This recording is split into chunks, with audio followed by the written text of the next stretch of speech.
Today we've got for you about 4 hours worth of our spin-off series. We all love the mainline movies from all sorts of studios, but this is focusing much more on the likes of television spin-offs or movies made surrounding not the protagonists. It's bonus content in the world of these movies we love. And so today we've got several videos compiled together from the likes of Disney and Pixar and DreamWorks and Sonic of all things. So kick your feet up, have a nice hot chocolate now that we're coming to the colder season, and I'll see you on the other end. Toy Story shorts.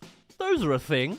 If you've been around Disney Plus, maybe you've been recommended a couple of them. It's kind of confusing to follow. Here's the whole Toy Story franchise library. There are of course the 4 mainline Toy Story movies. Then during the Toy Story 3 phase, there is Toy Story Toons. 3 of them. Small Fry, Hawaiian Vacation, and Partysaurus Rex. Then you've got 2 television specials for Halloween 2013 and Christmas 2014. Then for the Toy Story 4 era, there's Forky Asks a Question, which is 10 separate micro-episodes. There's Disney Pixar's Lamplight, not even Toy Story in the title. And then of course, Lightyear, and a behind-the-scenes doc of it. You get all that?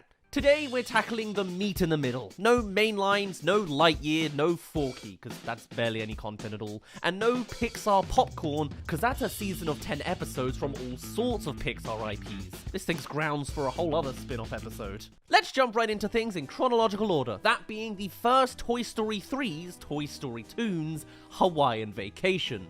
These 3 toons are each like half a year apart, so this one came out alongside Cars 2, and was directed by Gary Rydstrom, the guy who attempted Newt, Anyway, this 6-minute episode all focuses on Barbie and Ken as they are hoping to join Bonnie as the family go to Hawaii for winter break, as this story takes place 3 months after Toy Story 3. However, after stowing away in Bonnie's bag... You can put my luggage right here. Ken, this is Bonnie's bedroom. What? They come to find their plans are ruined as Bonnie has left her school bag behind, of course. And what's worse, Ken was hoping to set up a romantic kiss at sunset for Barbie, but obviously can't now. This is where he planned to have our very first kiss. And so despite being in the opposite season, the rest of the room work together to recreate Hawaii as best they can with what they've got to try and set up the moment for Barbie and Ken anyway. Doing so somewhat in an assortment of charming ways. Oh, look at that. Oh, beautiful. Following a real Hawaii brochure along the way. It's simple, it's wholesome, and it's pretty nice and creative as well. Gags ensue of all sorts of variety until it finally comes to the big moment. Looks like she does have this one covered. I'll get the shovel. Nice, sweet, funny, and amicable. It's nothing special, but a nice display of some toily creativity and a plausible detour you could see all these characters going through. Not to mention so many gags crushed into a 6-minute runtime. They've even got a post-credit scene for a mini-episode. The whole set of Toy Story side stories aren't gonna be this basic, mind you, as even episode 2 is now doubled in size. Toy Story Toons Small Fry is all about a mini Buzz Lightyear with a disproportionately large head. Man, they really enjoy their Buzz Lightyear clone, huh? So this one actually feels like a creative new extension to the universe that makes sense, that couldn't carry an entire movie. It's fast food kids meal toys. You know, the knickknacks of toys. So this one puts Bonnie at Poultry Palace, forget Pizza Planet, as she selects a kids meal of course. This month sponsoring the universe of Lightyear. And this Buzz being a Buzz, of course, can't stomach standing still and watching all the fun happily, especially after witnessing our Buzz out there as a potential opportunity. And so hops into action he does. I think I just found our ticket to playtime. See ya, Zergy! And with that switcheroo, we have room for a B-plot as well. The Small Fry Buzz has infiltrated Bonnie's room. I'm Buzz Lightyear. I come in peace. And is of course trying to insert themselves into the mix, whilst our Buzz sees behind the curtain into the world of fast food. Blast. Naturally, even though somehow the mum has no apparent perception of proportions, our gang clearly knows what's up immediately. And as for our Buzz... I think there's been a mistake. You see, I was just left at the ball pit. Turns out kids' meal toys are accustomed to being abandoned and forgotten. Not to mention they each come with their own gimmicks and varieties. Why don't the kids like me? I'm like history, but on wheels! Even setting up a support group for the bunch of them. It's an excuse for Pixar to stretch their creative juices some more by playing around with ideas for doofy toy designs. Get along, little piggy! Small Fry Buzz, of course, refuses to assist with recovering his counterpart or even playing nicely with the others, as they are just in it for themselves. Whilst our Buzz is disallowed from escaping through the vent up top, instead taking part in activities. How am I gonna get up there? But as Buzz clicks on a way to leave using one of them, off he goes. Gary, do you mind? Yeah, sure, whatever. Whoa! And poor Lizard Wizard, clearly the guy's going through something. Buzz! He left. I'm glad Pixar has learnt of the perfectly cut scream. So the two plots start to merge in the middle as the gang plan to infiltrate Poultry Palace. We could drive a truck through the front door! Or you could use the drive-through. Well, there goes the tale. But it's not all the end from there. But with the help of my sponsor, the real prize is inside of each and every one of us. As Buzz has joined right alongside him too. And still joins the support group where he can, it seems. Oh, sorry. Oh, and it turns out that the 12-minute runtime was still 6 minutes. Just the entire second half was put to credits. I mean, it's nice to see they had such a solid theming with the fast food menu idea, but did it have to take up 50%? I feel like I enjoy these projects more for the creativity behind the concepts more than anything else. Would have thought that the Toy Story concepts would have so many implications to explore. And again, there's a brief post-credits with Small Fry Zurg and his badge speaking as well. Belt buckle, you crack me up sometimes. Nice. I think this one I like more than Hawaiian Vacation so far. It's similarly as creative, but love the way that the plot splits in two. Would have been better if they actually infiltrated Poultry Palace. And you gotta love Lizard Wizard. Finally, for the Toy Story tunes, we come to our final installment, Partysaurus Rex. This time expanding onto bath toys, of course. And Rex is at the center of it all, this time coming in at 9 minutes long. Nope. No, you're not getting me this time, it's still 6. Rex is seen as the party pooper of the group, since within the first 5 seconds of the short, he's panicked over getting bubble soap on the floor. Soap on the floor! This is some incredible pacing to get the idea across, I'll certainly give it that. And just as quickly, Bonnie swipes him up and takes him over to the bath. Rex will be perfect for the search party.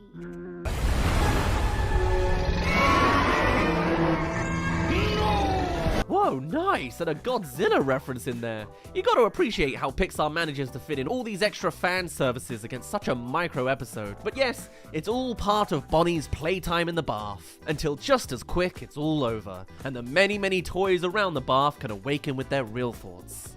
You were way scarier than the last sea monster. What a different opinion these guys have of Rex, and he's aware of it. Time for an identity change. Partysaurus Rex! But when you think about the idea of sentient bath toys, there's something you gotta address pretty quickly. When bath time's done? There's no more fun. Actually, it sounds like quite a tragic reality, only being useful or even mobile for a fraction of the day, and not to mention, you have to remain in your object form while the child is even in the room. It's a very small window in there, and they don't have any arms. But these guys want a party, and there's only one way to make that happen with Rex's grand ability of having hands. Short hands, but they're hands. Well, I've got arms. I could get this party started up in here. The guy who's usually the most cautious is now taking the dive, and the party is ready to continue on. It's the best day of their lives, and they're not gonna live it down. Check me out! Bit of a mystery how they managed to not get heard this whole time, but sure. Some of you? Why not all of you? It's a full-on rave now, something I don't think the target demographic of this movie would have ever experienced before, but okay. It's a nice flip side of philanthropy that Rex can provide, except... Well, this dude really knows how to party. We will overflow. It's time to leap off the deep end, as they've even clogged the drain that will mediate the water. And though Rex has come to his senses regarding this disaster, Okay, too much water, everybody. it's all to fall apart from here. What's the lesson? Don't party? I don't know. Sir, this party is out of control. I know. Out of control. Whatever the case, as Rex comes to witness the over barrage of bubbles, he finally works out a plan.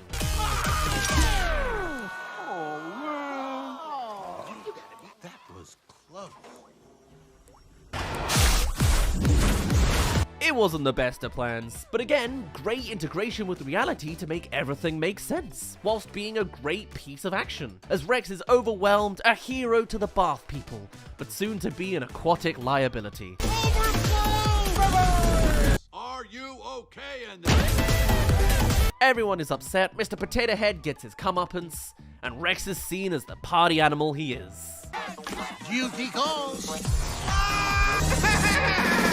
Bit of a weird one, this one, but hey, you can tell someone said at the writer's table, hey, what about bath toys? And this came of it. It's nice, and the actual colouring and directing is fantastic considering there is a lot going on in front of your face. Wouldn't say it's as creative from a writing perspective as the past two tunes, but it's enjoyable. Not a bad first rave. But now it's time to upgrade our spin-offs. Coming out of the Toy Story Toons collection, we're now getting to the Toy Story 3 television specials. Whilst the past three examples all showcased in cinemas in some form, these next two were direct-to-TV and themed over holiday events. Starting in 2013 now, so 3 years since the film, we've now got a runtime of 21 minutes. And the credits are just on the side this time. Starting off with the Halloween one, Toy Story of Terror, with a reimagining of old-school black and white horror aesthetics. Wow. Watch out! He's right behind you! Bonnie is being driven on this dreary, stormy night to her grandmother's, but one flat tire later, of course, and they must stay at a creepy, cheap motel. It's your standard setup for horrible things to happen. And Mr. Pricklepants knows all of the tropes. Patience. All great horror films start slowly. You see, they're designed. And I love how everyone reacts differently, Buzz talking tactics instead. Meanwhile, Jessie has her personality trait of claustrophobia and fear in full force. Not to mention having some bad luck on the side as well. Help! Get me out of here! But eventually, they're settled in their room, and being the adventurous kind, they come out to investigate once Bonnie has gone to bed. We're at a motel. I just want to check out the amenities. The first to leave usually gets it. Each with their own contributions and decent reasons for being a part of this episode. There's a mystery to this room, and what's more... Wait, where's Potato Head? And so it begins. something dreadful is afoot as well. Now bringing them underneath the floorboards where Buzz can glow in the dark. I love every time they reveal more of Buzz's glow in the dark element. I forget about it every time, and it works so well to add some atmosphere. He was the only one who knew what the heck was going on!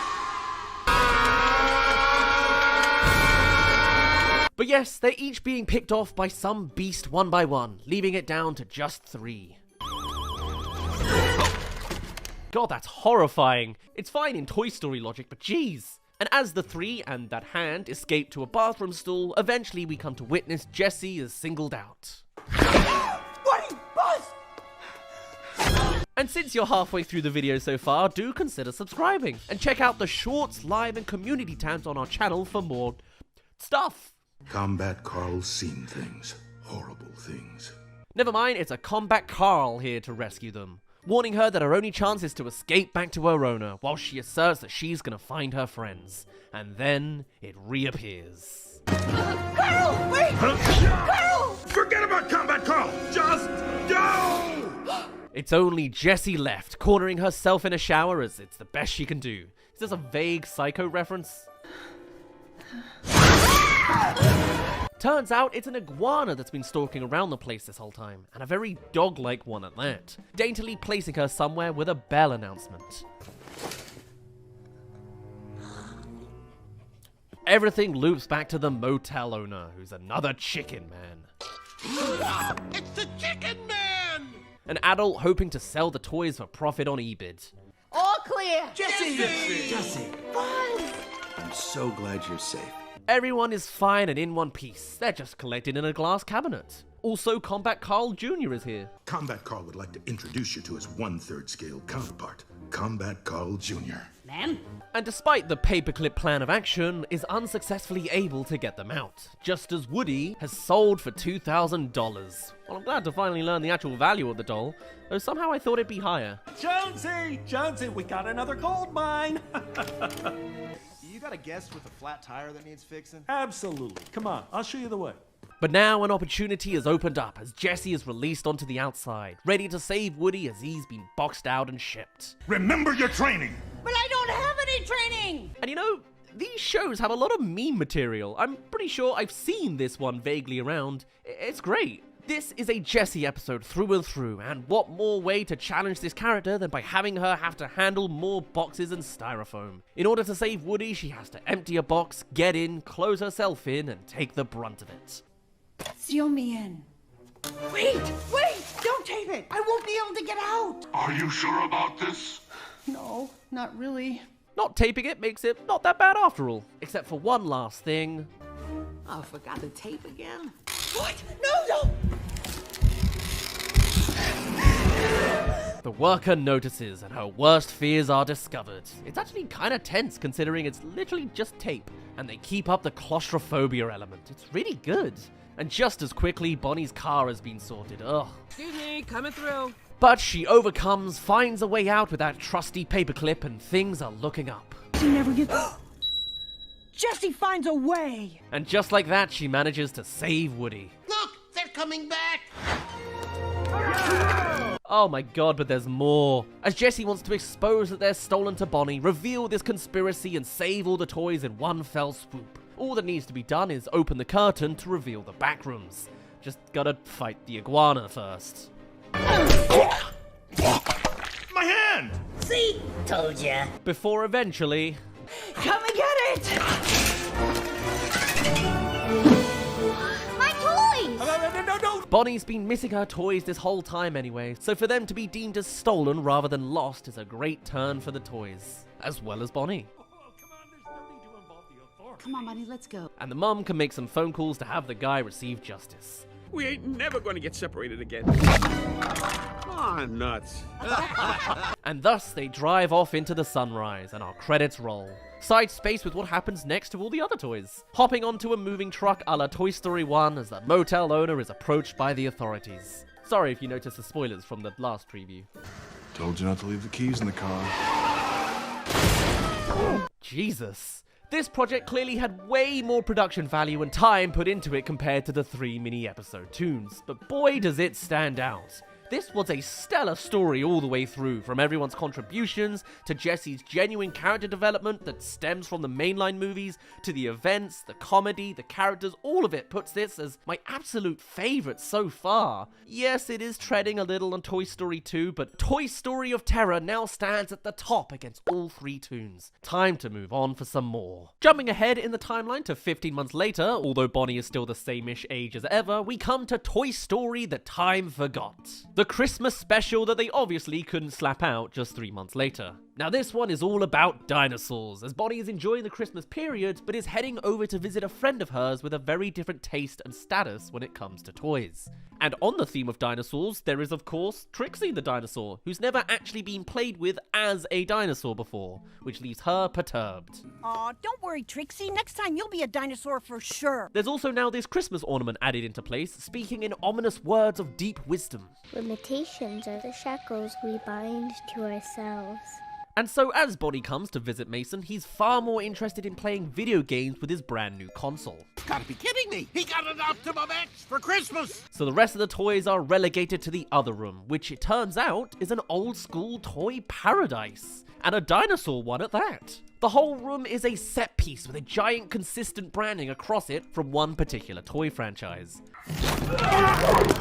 Oh, look at them! And seemingly, these guys are really into roleplay. Speak swiftly, foolish outlanders, or suffer my battle blade. And at the center of it all is the Dino Prince Reptilus Maximus, who seems enamored by Trixie as well. What fearsome dinosaurs are these? Who? I am Reptilus Maximus. The handsome, flirty Dino Prince. But then comes our episode's Palpatine, the cleric as he's known, who's disgruntled by Buzz and Woody's snickering demeanor, which they're doing so because this guy's really into his roleplay. Strangers from the unforgiving outlands. I find their lack of armor disturbing. They then go on to upgrade Trixie with some more armor parts, as that is just the necessities of this world. And also weapons. Weapons are on her shoulders. Trixie! Trixie! Of course, Rex clearly gets the best deal out of all of it. And in case the evil hints weren't enough, the cleric also has the Eye of Sauron element to them as well. We then come to learn that this entire set of battle saws have never been played with before by Mason since they were bought for Christmas 2 days ago. And because of this, they are not even aware that they are toys, though they do seem to have their theme song ingrained into their brains. Battle saws! Battle saws! It's Buzz Lightyear syndrome on an entire collection, and what better way to learn that than by brutally taking out the other toys they had previously taken prisoner in an awful Colosseum arena fight. And what's next? Buzz and Woody are next on the chopping board, against a super agile Dino Prince with no intention to pull back. They don't even know they're toys! Incredible, isn't it? And now we know all the context, it's time for battle.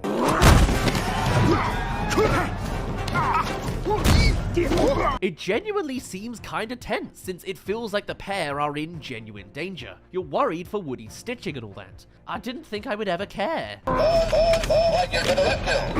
But as Trixie hops in, pushes Reptilus, and they start to win, a giant beast is hired to swallow them whole.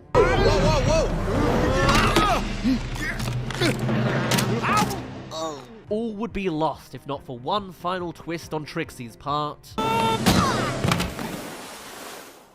Everyone is dumbfounded as she exposes her branding, a written loyalty to her child, an experience that none of them have had before. It's a moment of recognition briefly for Reptilus, if it wasn't for the cleric labeling Trixie as a heretic for having branding, as well as Rhaegon, the Supplicator. force controlling Rex's robo-arms in order to attain her. Now it's a fight between friends too, in an interesting yet brief way. But with all hope lost, Trixie blasts out of there and Reptilus is sent to trail her. Reptilus, stop her! It's a more action-fed version of the Buzz reveal, as the box of Reptilus' origins is laid out directly in front of him. He is a toy, a child's plaything, not a genuine fighter sent to defend his kingdom.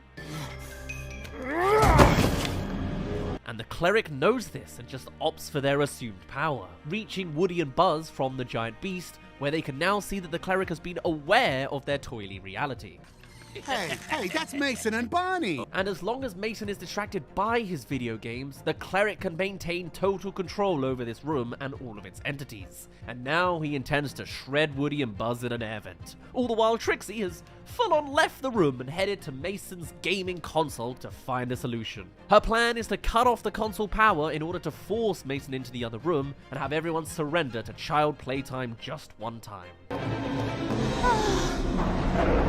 It is an event that will broaden all horizons and give all a new perspective, learning their toy reality and coming to be less authoritative and controlled. You can be so much more! And you know it! Just takes some convincing to have Reptilus make that choice to press the button. It's about being there for your kid. Surrender. And so he does, and for the first time becomes an emblem for childlike joy.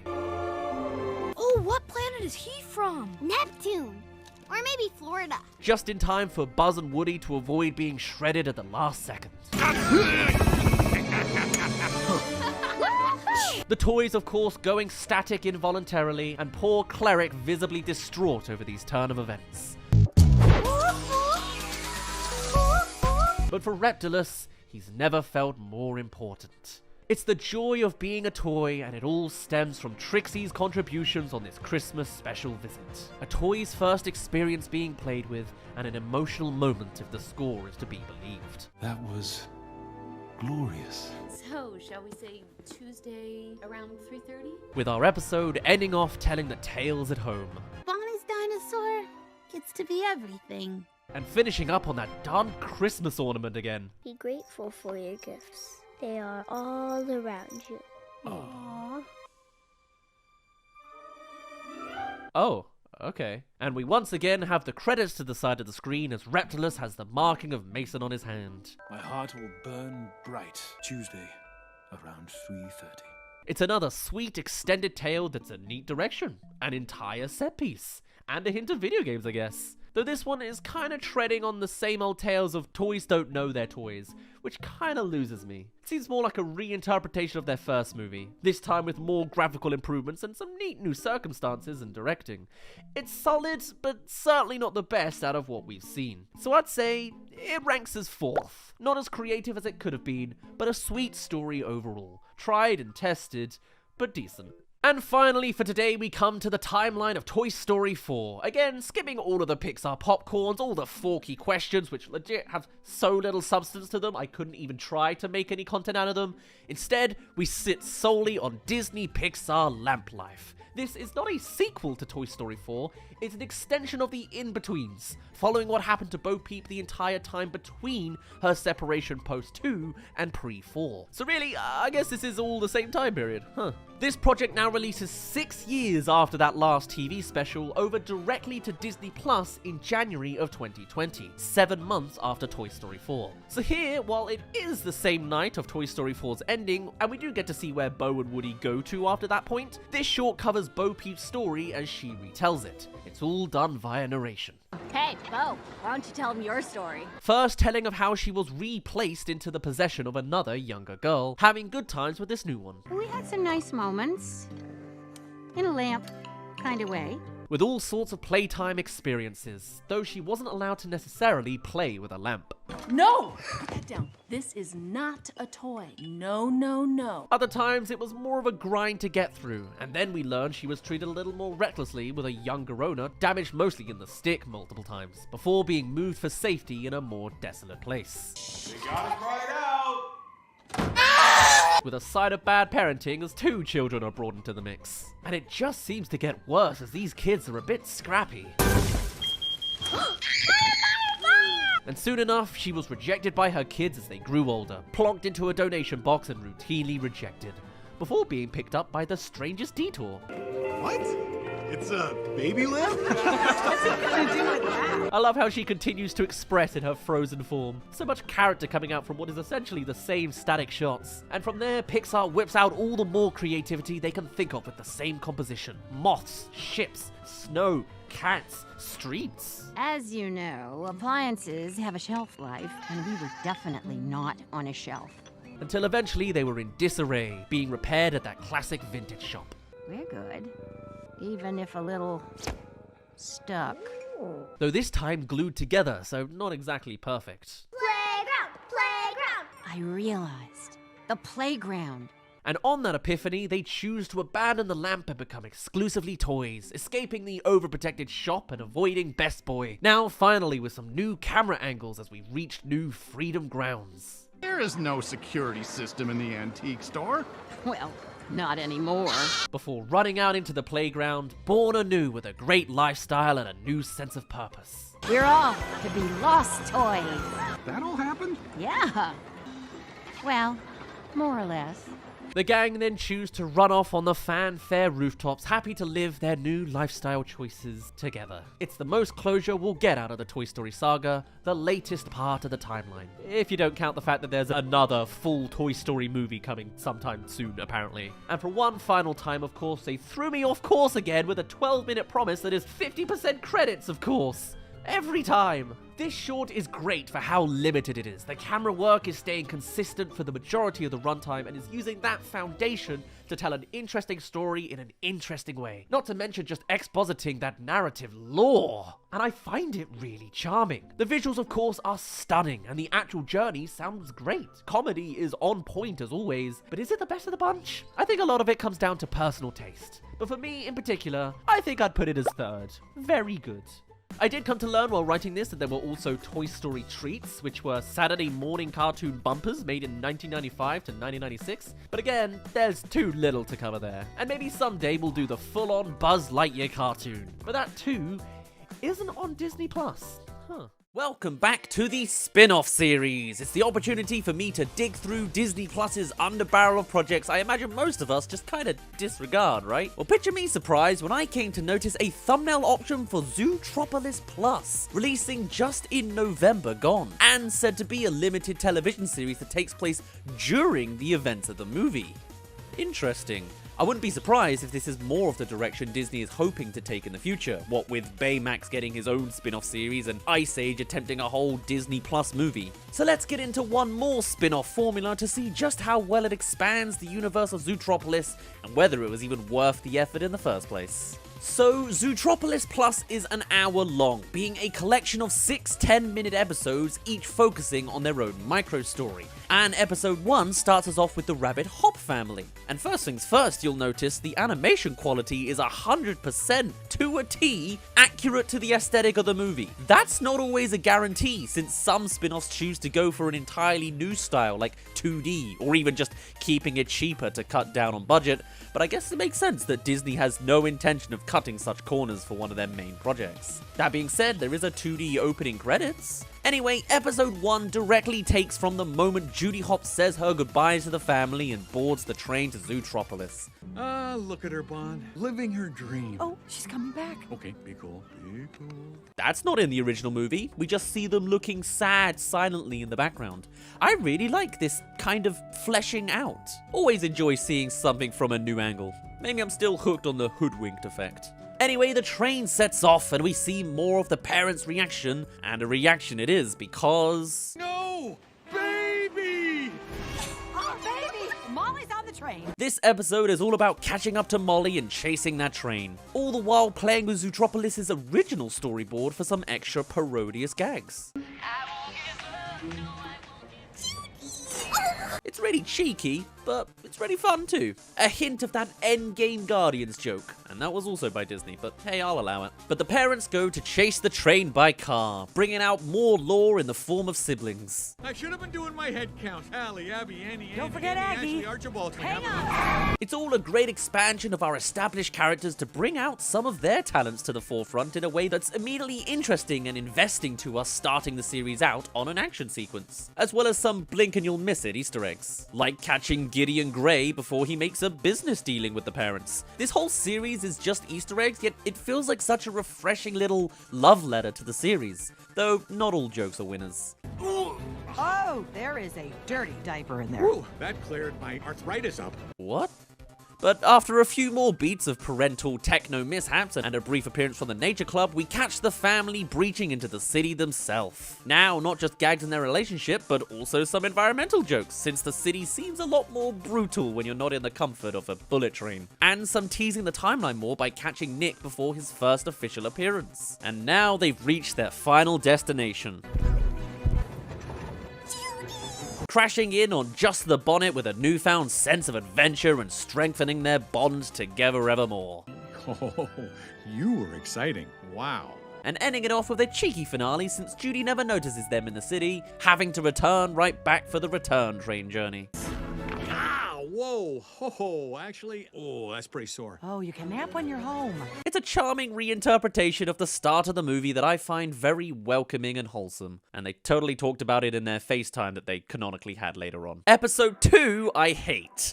Kinda. It has a specific genre it's going for, and it's not personally my thing. It's a parody of The Real Housewives. I guess emblematic of this modern cityscape, it focuses on our Arctic shrew Frou-Frou as she handles the reality TV dramas of setting up for her wedding, choosing out of her friends who to be the maid of honor. It is at the very least pretty interesting to see the new camera perspectives to mimic this genre, with more handheld shots and a lot of focus pulling, not to mention the breaks up to interviews. Oh honey, we were inseparable as little furballs. Now this one seems a lot more detached to the timeline of the movie and very much comes off as its own little sub-story for the most part. Though I do like some of the scale jokes, like this polar bear guardsman being real nervous to pour a single drop of champagne. Until the episode escalates into a scuffle between Frou-Frou and True-True, the bears pulling them apart, and everyone storming out of the store and on to another, until we come to see that it does connect to the main plot, right as they start walking out of Mousie's to be surprised with...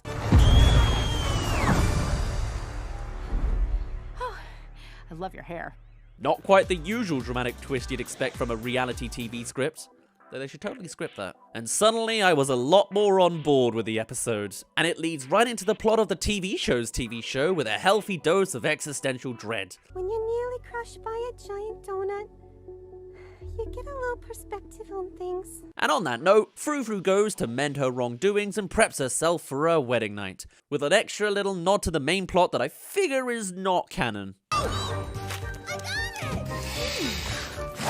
Gotta love the cheery brass at the credits anyway. Just under halfway through, if you're liking it so far, subscribe. And now we're on to episode 3, and I think something that's really enjoyable to see is every episode is essentially showcased in a new genre. Sure, I'm not a big fan of the reality TV spin, but this episode is a musical, and all focused on Duke Weaselton. Of course, Andy Tudyk came forth for another Disney production, with Duke the Musical. Probably more of a non-canonical story this time along, following Weaselton after his arrest during the city chase sequence in the main movie, and everyone looking at him as an embarrassing small-time crook. So he runs and hides to his back alley home and wondering where it all went wrong. Until a spotlight comes in. I chose the wrong path, which I've lived to regret. It's a moment of self-reflection in the night as he robs an unknowing lady and considers a life of honesty. Now with all sorts of fantasy choreography, from a talking 2D Weaselton banknote to unique assets and backgrounds as he dreams more into the hypothetical. Wars were not always my friend. Imagining himself as a wheeler and dealer, a lawyer, a book writer, or perhaps a little more worryingly, how wholesome, yet so well presented with that glow of red lighting, keeping it thematic while not traumatizing kids. Anyway, this song slaps. As it just continues, the Weasel of Wall Street becoming a guru with some psychedelic visuals, gags for the parents to understand, oil, crypto apparently. Oh god, Duke would totally be into NFTs. All widening out to his throne of possessions and money, everything he could ever want and dream of, before being pulled down by hands and into the void within his crown. I mean, the animators and choreographers are really showing off this entire episode since it's just all chaotic visuals and smart choices. I'm enamored by it all. Your premiums are outrageous. You took my kidney. This was a terrible car. And dropping Weaselton back to reality, splayed on a floor with just a handful of bills for the depressing verse of reality. And choose to be a good guy. Rising from his lowest point to start the steps to making it big time. Finally doing the right thing for the successes it would bring. But wait, that doesn't line up to how we see him later in the timeline of the actual movie.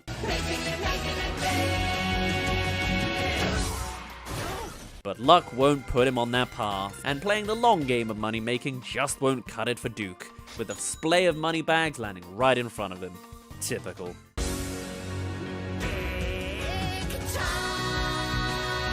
And thus, Duke had a good moment to himself, but stays on the track of life he's been given. Very much a fun side story for nout but entertainment, and some Andy Tudyk goodness. Episode 4, though, I think has to be my favorite, acting as an old-timey background to Mr. Big. Yes, we're on the Arctic Shrew again as it's wedding time, whereby Big Boss comes in with his tale of how he rose the ranks. The old country, 1926.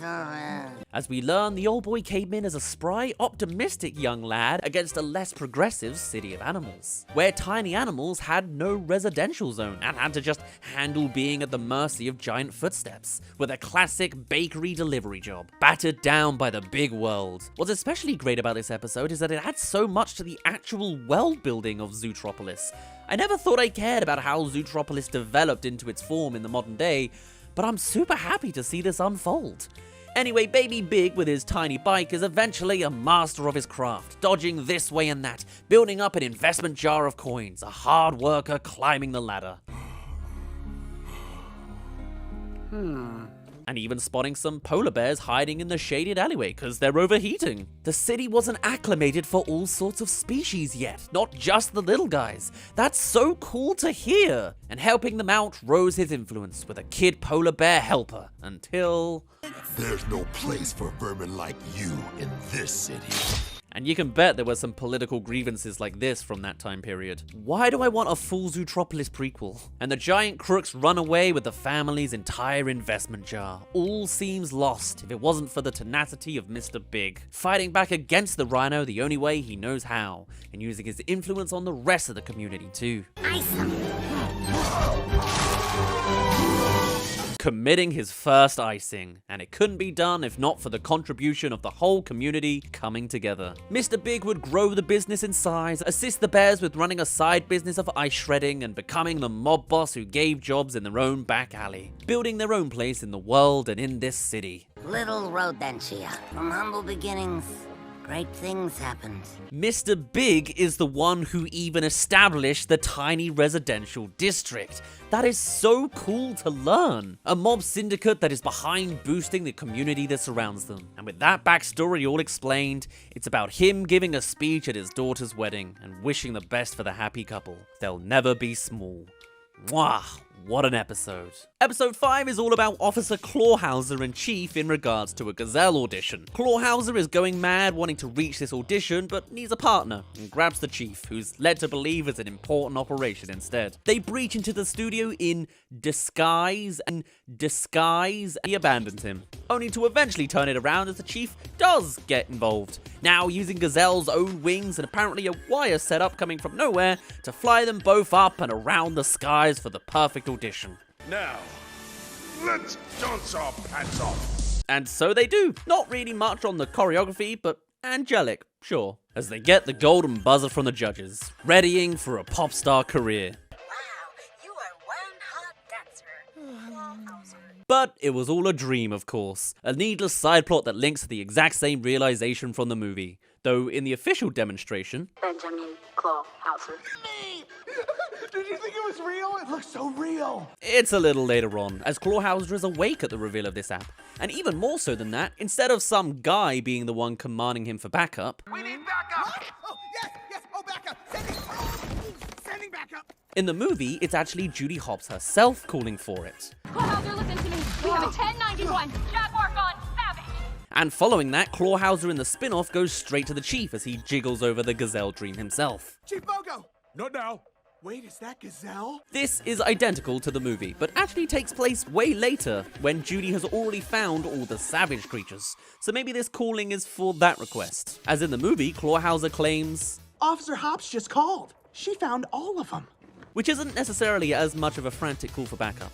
Either way, the episode ends there, telling us what the police boys were doing as Judy tackles the jungle and waterfall. And finally, we have episode 6. In the Baymax spin-off, the final episode had all our newly established characters coming together as a great wrapping thread piece, but since this show is already tied to the main movie plot, I guess that's not so much an option. So instead, we have hospitality work in a restaurant and those dang sloths for customers. Hilarity ensues. No. Problem. Great! We'll order. Excellent! Meanwhile, the worker is desperate to finish to catch the Gazelle concert that evening. There's no big action sequence, everything stays in this single room, it's just playing around with your established gag, knowing that the last sloth scene was one of the movie's best. The otter moves forward the table, gives them glasses, and ignores the other guests, the whole shebang. She kicks off for waiting, serves everyone else, and perfectly misses the order. And Apologies. That's- Have you decided? everything. Not to mention, there's a kissing scene, a corkscrew scene, and that one just causes mayhem. Sorry, Gerald. And now the entire restaurant is angered by her service. Your classic hee-hee-ha-ha of an episode. If it wasn't for one last wholesome twist. Will you marry me? And with that, a surprise, beautiful moment is made, and the British otter decides to stay back serving them for the once-in-a-lifetime opportunity they brought that night. Actually, we're in a Rush. Looping us right back around to the final moments of the Zootropolis film, of course, with Flash being pulled over for speeding, keeping the show perfectly aligned with the start and end of our cinematic timeline, just with some extra details we hadn't seen before. Nick. I think I'll walk.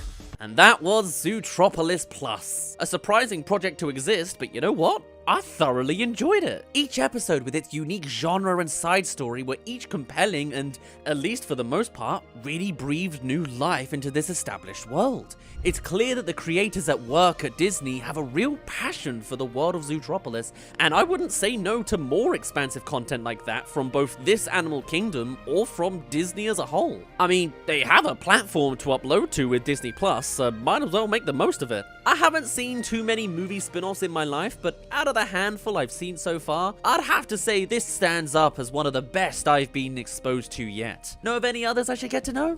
Let me know.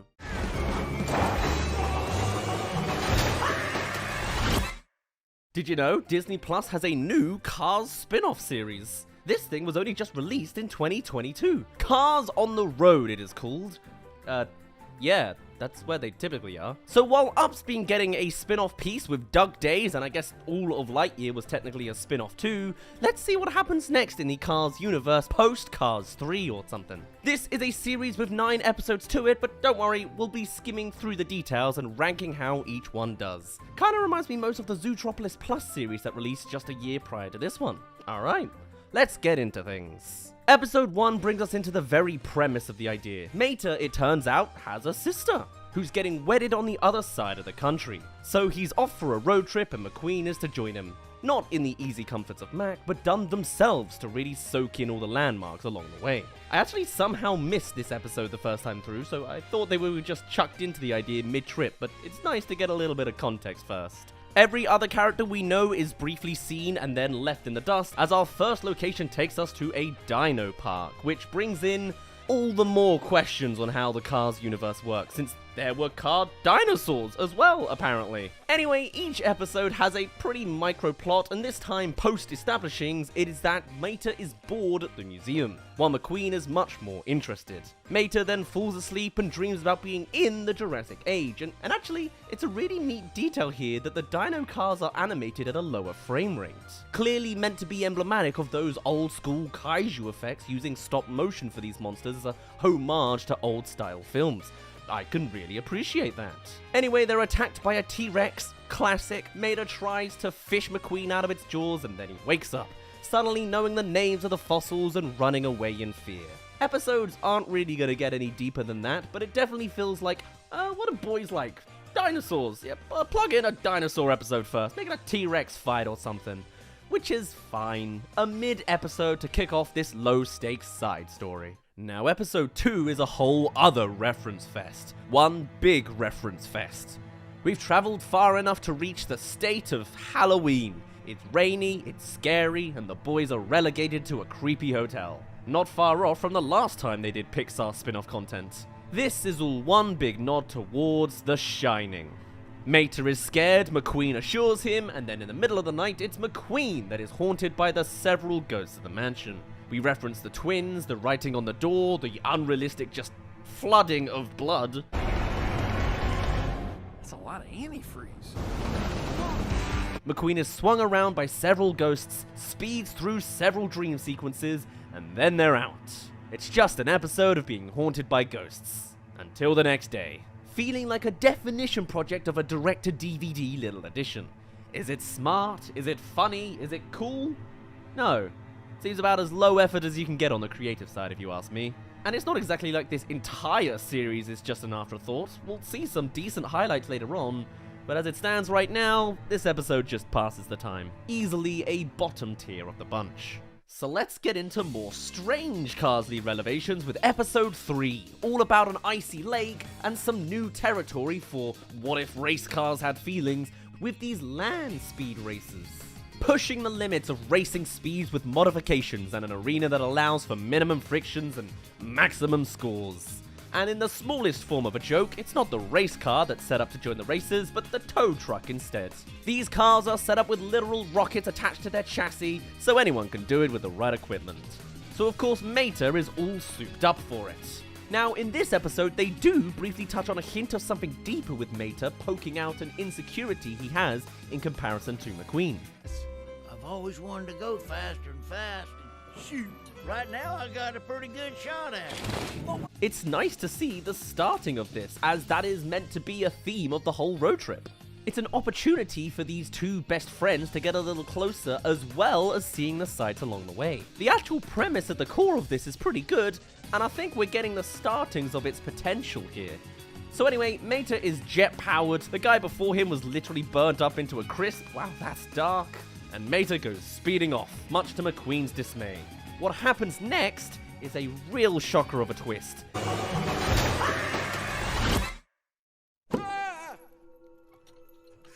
This episode, I kid you not, kills Mater. He was told to watch out for the speed demon. And that's referring to the Cars universe version of the Grim Reaper. Mater has crashed so hard he dies and goes to a kind of Cars afterlife purgatory. The implications of this Cars universe never cease to surprise us all. Mater's soon-to-be corpse now suspended in midair before its likely disintegrating demise. Wow! Mater gets to witness for himself regrets McQueen will have for this second-hand guilt, as well as having to say goodbye to everyone he loves. If it wasn't for doing a flip and sneaking back into his body to get away with it all. Well, suppose I can let one slip through the cracks. Huh! And apparently the only reason it worked is because the soul of the speed demon was willing to allow it to happen. Hooking onto the ground to save himself, becoming a legend amongst the speed racers, and just as quickly fleeing out of there. Didn't think we'd be touching on the mechanical afterlife, but road trips can get trippy sometimes apparently. Easily the best we've seen so far. Episode 4, I'm afraid, won't be keeping up with the same levels of hype. It's the Bigfoot episode. There are Bigfoot hunters, McQueen being the reasonable one, of course doesn't want to get too involved, and Mater is being Mater. Hey, at least their characters are easy to predict, they're so well defined. But they're out looking for a monster of some kind before McQueen is captured by the monster. It's a monster truck. And it twerks sometimes. Covered in moss and clearly not a raging beast, this is a full-on character in Ivy, who just wants to be left alone by these freaky, obsessive hunters. To which Mater hops in, and then joins in the plot to scare them all away, faking an alien trap instead of a Bigfoot scare to banish them away. And that's that. Though something I do really like about this episode is the fact that it permanently affects the road trip for a spell, as Ivy wishes to join alongside McQueen and Mater. She joins the gang entirely. So off they go, all three together, and they'll all reappear in the next episode. It's better than most, but I wouldn't call it the peak of this show. Episode 5 comes around and Ivy, yes, is actually still with them, as they reach the Whale Car Wash. What an iconic American landmark. To which the mossy monster truck is immediately removed at their character quirk. So much for bumps being important to one's character, but we don't talk about the lessons of Cars 2. Mater also goes through and is unfazed. Simple joke. What this episode is really all about is the circus, and what do you know, McQueen is scared of clowns. Clown cars, haha! It's more spectacle from another tangent of the Cars universe concept. I'm honestly baffled there's still more that can be explored in this incredibly simplistic foundation. There's a part where there's an endless amount of cars in a bumper, which again, just so many questions coming out of that. And at the end of it all, there's a big old show. And who better to bring into the act than Ivy herself? Monster trucks are for shows after all, and though she previously has trauma of crushing a poor guy to death in the past, here she immediately is doing it again, but successfully this time. And with that, she's found her place. She sticks around for one bonus episode, and then leaves just as quickly. Which is kinda disappointing, but it's whatever. Kids are here for the main two guys anyway, I guess. And with that, they all part ways on the road trip, and the Whale Car Wash guy gets a post-credits scene.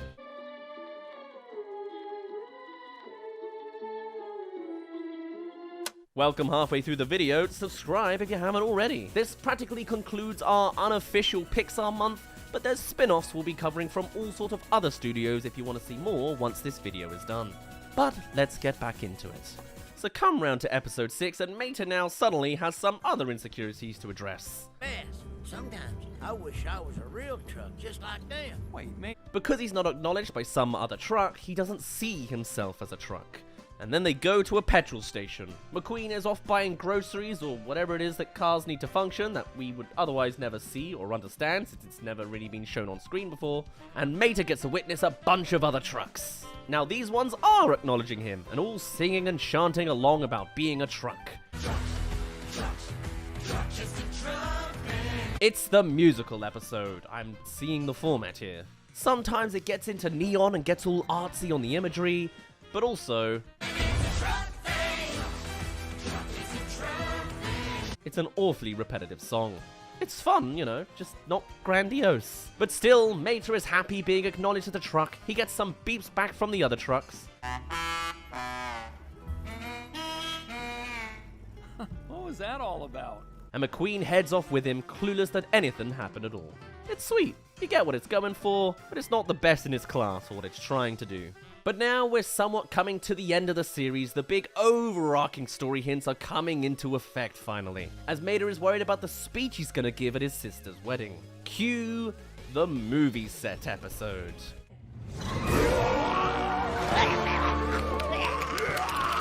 Oh cool, they actually kinda directly reference some theoretical Cars anatomy in this episode, with the zombie brain cars connected to how that one guy said behind the windshield is all just brains for these characters. Or at least I see it that way. So McQueen ends up scoring a role for being a celebrity himself, struggling with a vague line and no direction. Don't look at me. Don't look at me. Don't look at me. Along with several takes of being gooped. Your classic parody of Hollywood. Nothing really added by the fact that they're cars. It's just another episode, but it is some eye candy. Mater then also gets a role and does it very well, telling jokes the whole time that guffaws the whole crew, until he stumbles up to the role of president too, where McQueen starts to get jealous and Mater comes out again with a rare piece of insecurity messaging. Lightning, you're good at everything. You gotta leave a few leftovers for the rest of us. Which is so nice. I really want to see more of this. There's something there, but this series so far has been nothing but the simplest routes it can write. And in coming to a conclusion, the movie is cancelled and replaced the next day. That's showbiz, baby. Now it's a musical, but not with trucks. And now Ivy's involved. And off they pop, dissatisfied by the cutthroat nature of the Hollywood backdoors. Alright, but hey, it's nice that the credits each time is a different instrumentation of the same theme. That's something. Episode 8 references Teslas, because we are in the new decade, and in keeping with that, it's the apocalypse now. Second to last episode is the Mad Max episode. McQueen and Mater have reached the point where they're arguing all the time. That's the theme of this episode, only for them to be caught by role players, or criminals? Whatever they are, they're at war, and will happily drag normal civilians into their mess, choosing to sacrifice our boys in the ring of death. But as the two butt heads against each other and rival each other out, everybody's already gone by the time they realize. Because out in the distance is Dust, the rival gang that this band of misfits is at war with. You see the theming? The futility of hostility, or something. The boys see the bigger picture, jump on a rock, and call out to these pointless warring factions. Throwers and forget these petty squabbles. Right, buddy? Right, buddy. Then they war anyway, and Mater and McQueen get out of there before they can be convicted as an accomplice to a crime out on these sandy streets. Or I assume that was the messaging of the story they were going for. Admittedly, I kinda zone out when I see Mad Max references. The actuals are great, but these always make me eye roll for some reason. And now we finally loop around to episode 9, our finale as the two reach their destination. From Mater's prior presidential speech, he's prepared for his sister's wedding speech, and the conflict of today is about how McQueen can't wait to fly home, whilst Mater wants to drive manually all the way back too. And also, he's anxious, getting backfires because of his concerns over his sister. I don't understand. When I get around my sister, something unexplainable happens to me. Here she is, living the life of luxury, as was apparently the standard home base of Mater.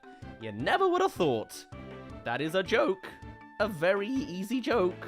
But this new sister character here is seemingly so lovely until you see... Seeing as how no one ever knows. With you. And here we go. With your laid back... She's incredibly competitive and down-putting. And also, this character is here, connecting some dots a little more to the mainline films for some reason. Mater and Mato, like tomato, I disagree with that pronunciation, go on to a series of competitions, racing backwards, rock, paper, scissors, all the tiny little games you can think of as they try to one-up each other, completely disregarding the whole point of this day being a wedding, until eventually surprise character Ramirez reveals to also do family therapy along with every other career path under the sun. That's that joke. Mater and Marto realize they both desire something that the other one has, the wedding is almost called off. It's not. Mater does his speech, chucks in a little bit of presidential influence in there. It's the brainy-headed scourge, or else it's only a matter of time before they blow up the earth! And McQueen comes to the conclusion that you need to make the most time with the people you care about, so he chooses to manually drive home with Mater too. And with that, off they go, having only done half the journey. Thankfully, they haven't turned it into a sequel series yet. I love Pixar, honestly I do, and spin-offs allow for all the more bonus content to be enjoyed, but this wasn't special. It felt like basic DLC with very little flair actually put into it. It covered all the tropes, relied on references, any jokes there were about as easy as they come, and the messaging was clearly for the very young and impressionable. But that doesn't necessarily mean you can't make something weighty anyway. Our ranking of episodes would go as follows. The worst is Haunted House, then Mad Max, then Movie Set. Coming into mid-content, we have The Wedding, the musical, and the dinosaurs. Then you have Bigfoot, The Circus, and actually a good episode in the Rocket Death Afterlife query of Mater almost becoming a mashed meteor. Cars has been stretched out for a long while now. There were already spin-off TV series, and then 3 movies, and the Planes expansion, and probably more too, and this wasn't much to add. And it wasn't trying to be much. But in comparison to the likes of Zootropolis Plus, or even that one Tangled short, this was just content. Simple, easy, skippable. I'll stick to a commute inside Mac next time, or breach a whole new territory with trains, because that's never been heard of before. Forget Ice Age or Disney Plus in general, today we're talking about Penguins of Madagascar. Released in December of 2014, 2 years after Madagascar 3, this makes it the unofficial Madagascar 4. And a good choice if you ask me, focusing on the best part of the franchise anyway. Or is the King Julian fanbase the biggest and most rabid part? When I want my feet licked, I'll ask for it! Oh, the feet! Oh, the feet!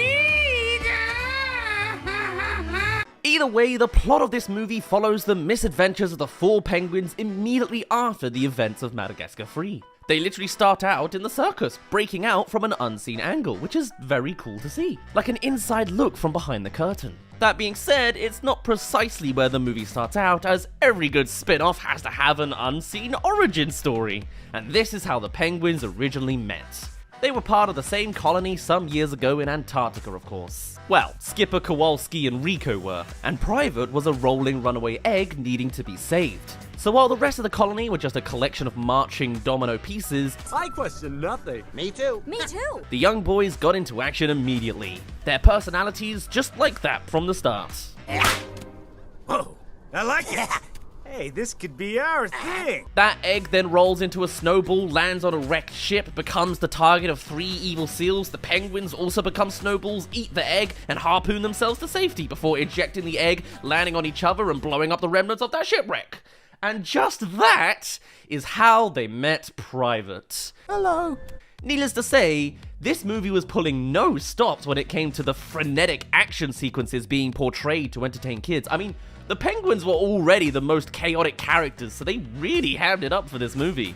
It's all quite a spectacle. Now, oftentimes when it comes to spin-off productions, the animation is usually delegated to some third-party studio, with the intention to release it more quietly on a smaller platform than full-on theaters. But I guess that's not so much what they were going for the Penguins of Madagascar. Spin-offs come in all shapes and scales. Though while most of the cast retained their roles, always eager for yet another installment, there was one casualty made along the way.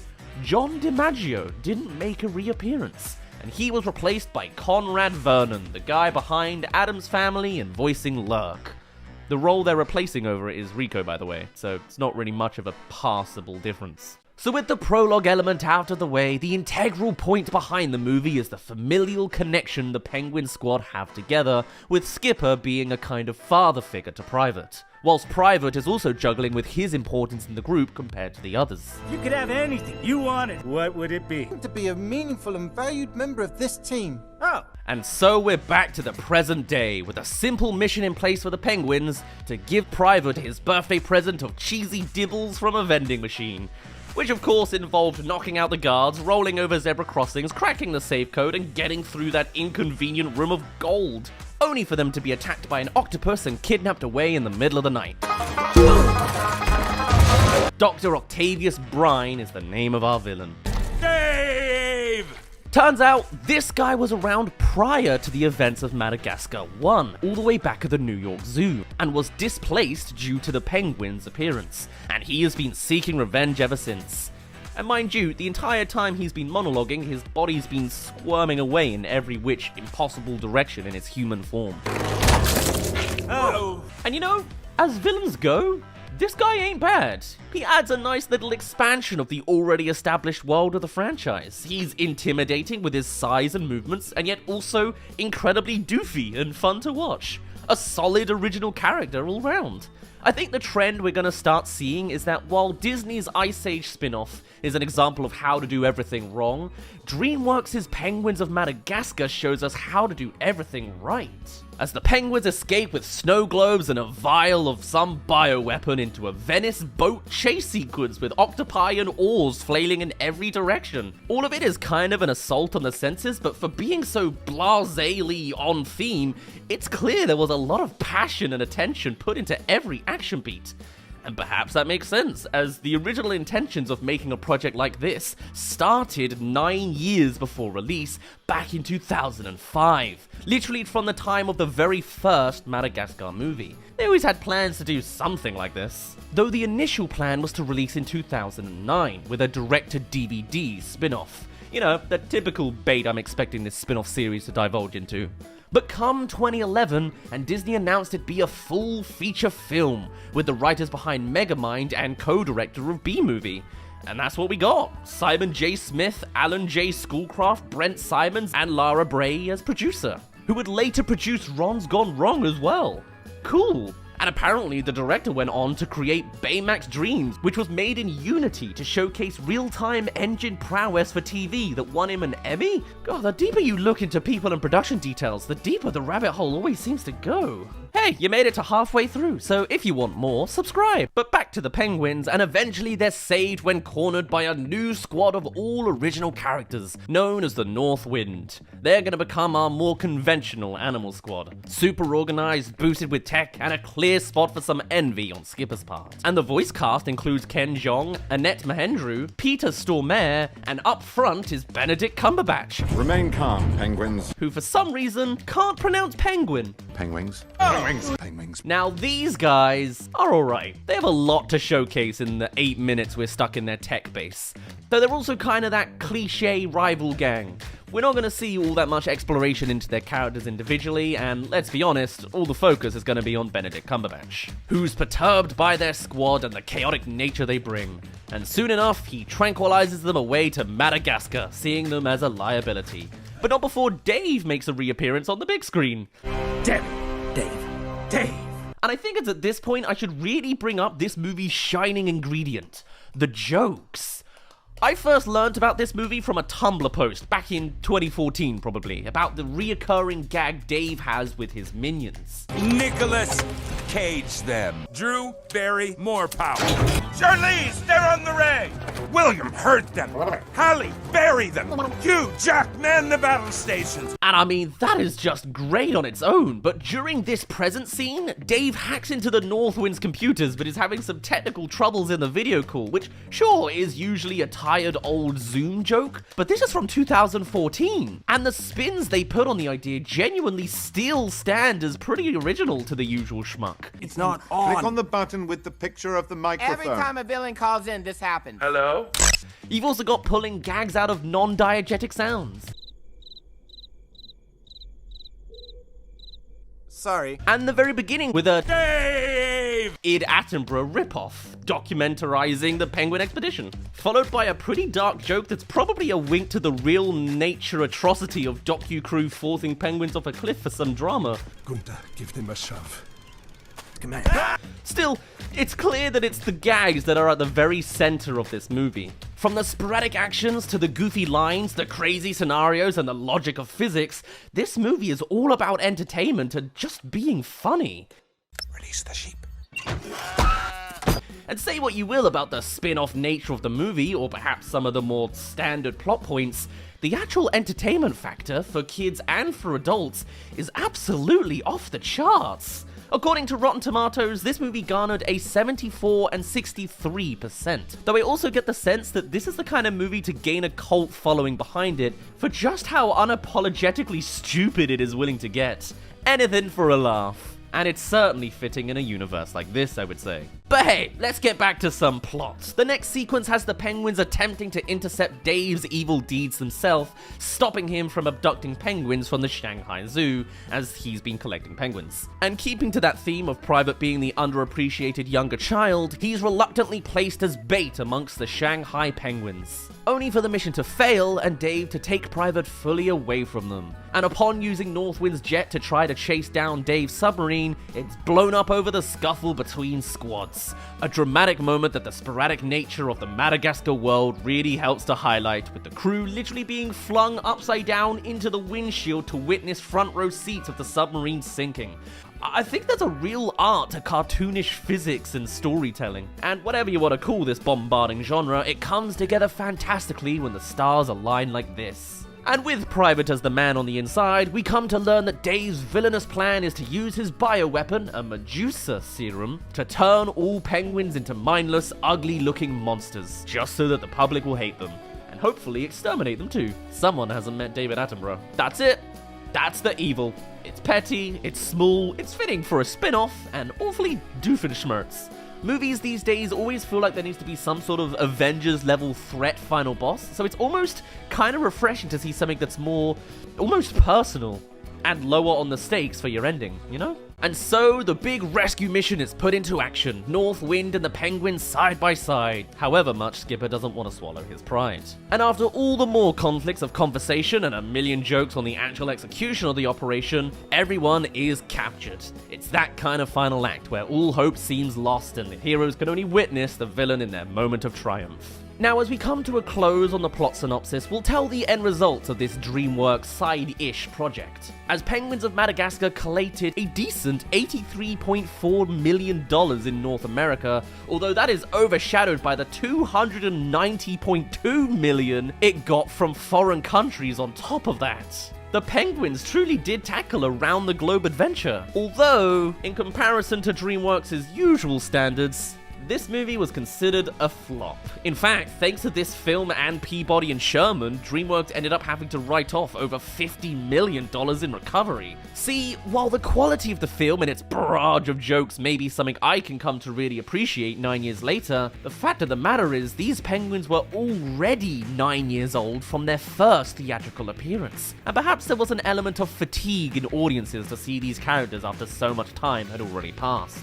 With an initial plan to release in 2009, maybe that would have been the formula to proper success. It doesn't help that when this film did release, it came out during Big Hero 6's major sweep of November, and even when tackling Chinese markets through their department that was legitimately called Oriental DreamWorks for a time, wow, that is dated, they still came out second behind Interstellar. Other causes could be the TV show of the same name causing confusion or diverting away from the "you have to pay to see this one" option. Whatever the case, it stopped Madagascar in their tracks, and perhaps killed the DreamWorks spin-off saga on the big screen. But you know who wasn't killed? Private! In fact, he's the only one that avoids Dave's Medusa serum, because yes, Dave manages to zap every penguin in his collection and parade them out to cause PR havoc on their entire species. Ugh, just look at them all. What a totally disgusting and unmarketable thing. Only for the big fight to ensue, all sorts of set pieces and antics to be used until Private himself plugs into the machine and sabotages it from the inside, finally becoming a valued member of the team and appreciated by his father-brother Skipper. You are the most meaningful and valued member of this team. And just like that, with a few extra beats in there and a super slow-mo cheesy dibble button shot later, all the penguins are restored. Dave is shrunk into a snow globe and finally gets the love he's been craving from humans. Somewhat. The squad are recognized for their functionality, all things considered. Private grows antlers, and they're each given jetpacks to fly off into the sunset sky. Oh, and one more thing. There's a mid-credit scene. You know, if I'm being honest, I expected a little more pizzazz. King Julian is dead. Eat your heart out, rabid fanbase. Penguins of Madagascar is perhaps a brave example of putting all your eggs into a spin-off project in the hopes that quality will lead into success. It was treated like a proper DreamWorks film at the same release routine as the original trilogy. and yet perhaps became as a warning example of the precautions that should come with attempting a spin-off at all. It'll always be smaller in scale and smaller in response. That being said, revisiting it was an absolute blast. Without all the context of Madagascar fatigue, it's a really entertaining romp of visuals and gags. It's not stellar on the plotline or the messaging, but for just being simple and enjoyable, the penguins of Madagascar have that in droves. They were just practically born that way, fittingly chaotic in this absurd world. Now, if only every other spin-off we tackle in the series could leave us with such high praise. Disney, you know, they make movies. And they host a streaming service too. These guys you would expect for this spin-off series to be absolutely brimming with content to bounce off of. Every movie could have a sequel, every sequel gets a TV show, every original gets a remake, and every remake gets original shorts. Or so you'd think. And yet, when I try to tap into this spin-off series with the Disney lens in particular, I get back almost nothing. Strange World was the latest movie, and understandably, there's nothing new yet. So let's go further backwards. Encanto, I'll search it up on Disney Plus. Nothing. Sure, they made musicals out of this musical, but naught else. Maybe, again, you could put it to being too recent. So let's continue further. Raya and the Last Dragon? Nothing. The Lion King remake? Nothing else. Ralph Breaks the Internet? Nope. Moana? Nada. Come on, it's Moana, guys. Zootropolis at least got a 5-piece miniseries. Big Hero 6 got a few spins, but most were in 2D. And the other we've already covered. The Princess and the Frog? Literally nothing. This is a mainstay Disney princess and nothing more has come of her. But no, looking back against 15 years of Disney mainline productions, what's left over for new content in the spin-off department comes from 3 theatrical projects. Those being the Rapunzel film Tangled, The Lightning Rod That Is Frozen, of course, and Bolt. Freaking Bolt has more content than Moana. I don't even understand much of what the formula for this kind of expansion is. Is it box office success? Is it just how the company's feeling in any particular year? Maybe it has something to do with the teams behind any project. I mean, back in the Lilo and Stitch days, we were rolling inside stuff. Look at this. Lilo and Stitch the series, Lilo and Stitch 2, Stitch has a glitch, Stitch the movie, I don't even remember that one. Leroy and Stitch, ugh. There's something a little special in the way some IPs expanded out into all these new territories that is really enjoyable. But while maybe our nostalgic childhood memories are rose-tinted for a reason, we're going to look at 3 similar seeming projects from the last 15 years, each being a micro-short from their respective series. That's all they gave us, so I'm running with it. We've got Tangled's Tangled Ever After, the tale of Rapunzel and Flynn's wedding day, Super Rhino, a version of events where the hamster has superpowers, and Once Upon a Snowman, which is Olaf's origin story. Didn't think he really needed one, I thought that was it, but what do I know? Let's get into it. Starting with the one in the middle, back in the days of 2010 with Tangled Ever After. It's a sequel short, an expansion of the beats we already know happened. Our wedding day. The biggest shindig to hit the kingdom in forever. All about how the town has come together for the big day for their princess and soon-to-be prince. With gags on merch, civilians, and of course, keeping up the recurring gags.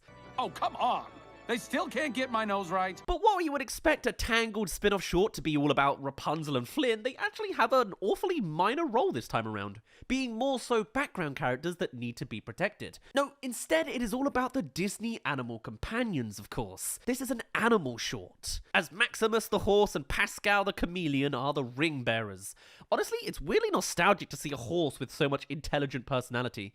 Disney's been making their animals more animally lately, apart from being able to speak sometimes. But I feel like this is Disney at its finest. It's just a fun character. But anyway, as the drama goes, you can probably guess what happens. The rings go missing. Rapunzel and Jean in marriage.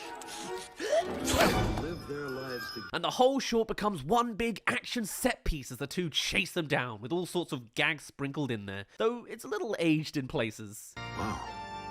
Wow. Wow. Was the joke that he's ugly and uncivilized so he can't join in the wows? Others are just some fun, fantastic slapstick. Those were my grandmother's wedding rings! The kingdom is lost! Thankfully that was just Maximus's imagination, so with a little more time than expected, off they trot, jumping into soup, sticking to ice statues, dressing up through several stalls.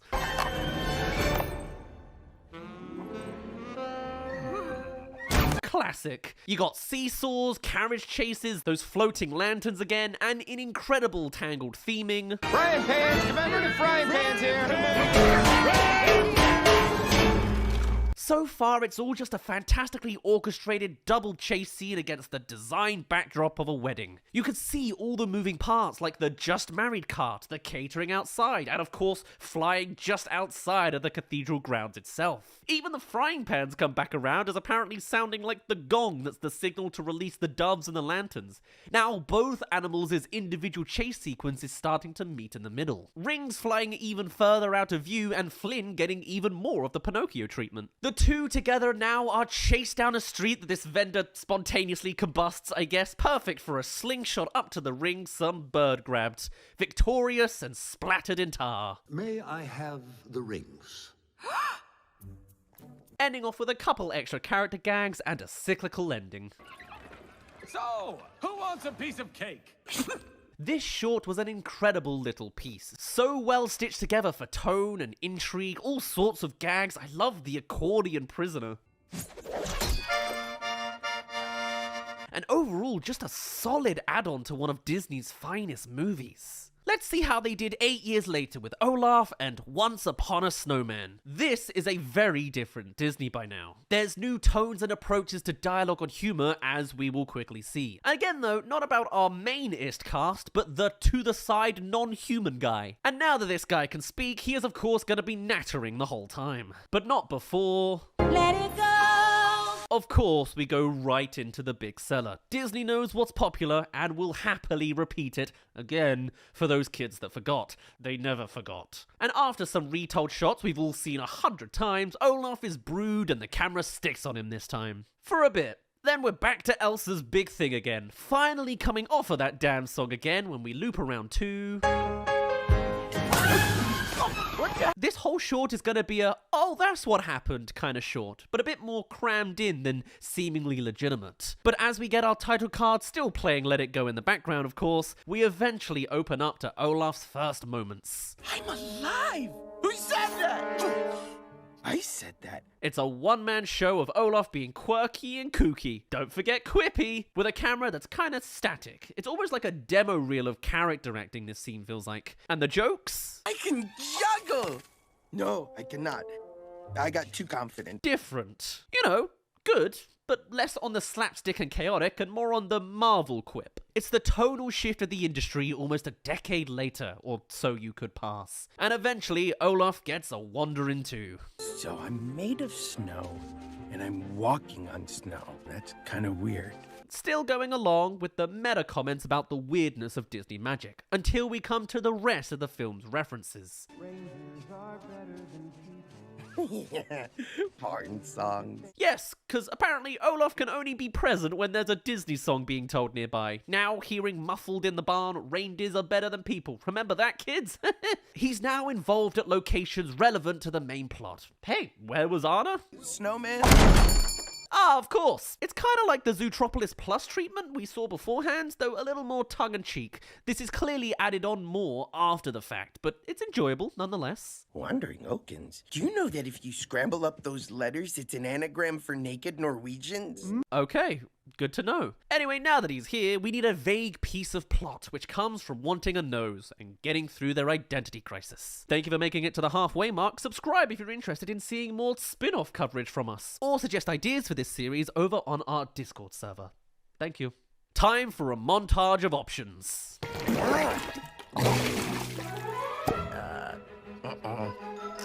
Each a little micro gag that then applies to another aspect of Olaf's character. Summer?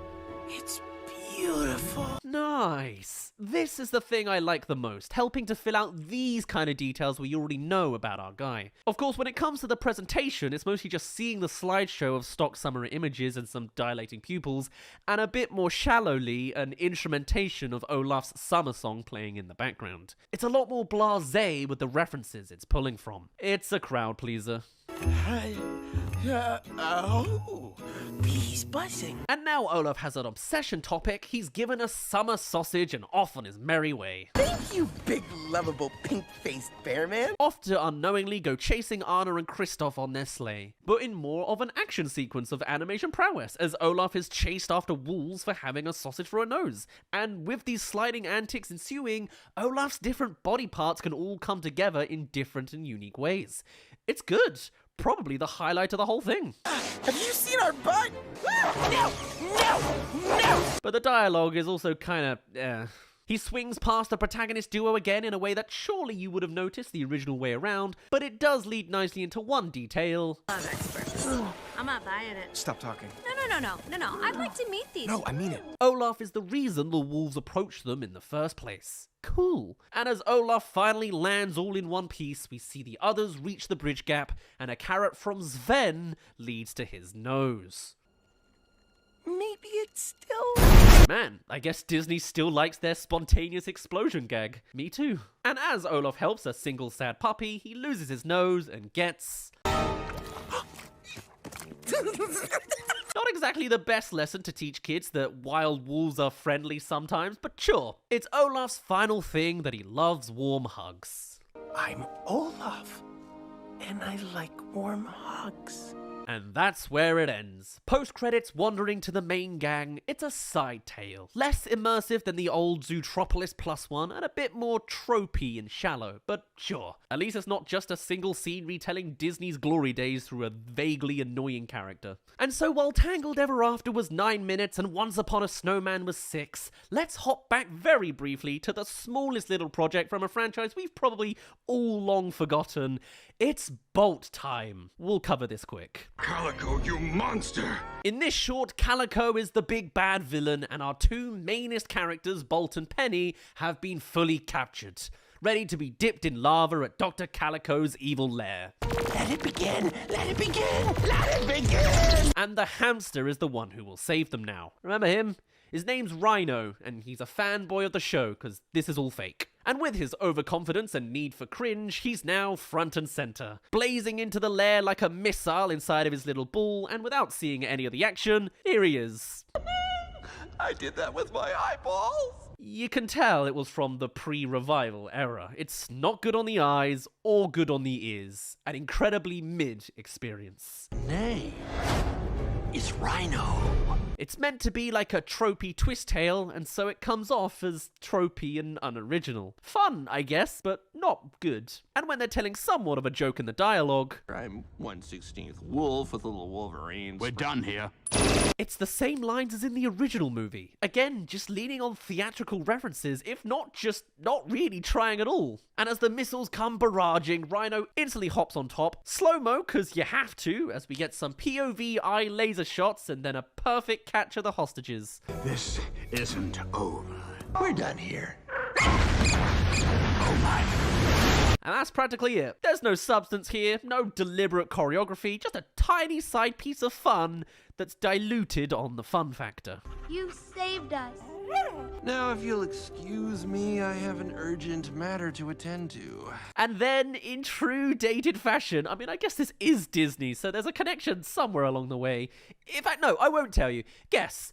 Just have a think on how they would possibly finish up this micro short of a spin-off of Bolt the Movie 2009. Do they A, have a dance party with all of the previous Disney princesses, B, go home and start watching Bolt the Movie on their TV screen, or C, have a concert performance of Hannah Montana's Best of Both Worlds? Well, I hope you pick the right answer, because I kid you not, it's... You get the best of both worlds. Why? What? This is incredible. And as he rides the waves of the crowd, genuine backing track being from the real song, Rhino finally comes to reality. Go Rhino! Go Rhino! Go Rhino! Go Rhino! It was all a dream. Wowee. There's not really a jokey end note. He mentions his hamster ball within Hannah Montana lyrics, I guess, and then gets back to sleep. What's the next dream, you ask? Were you asking? I'll show you anyway. What's that, Mr. President? Rhino is on the job. job.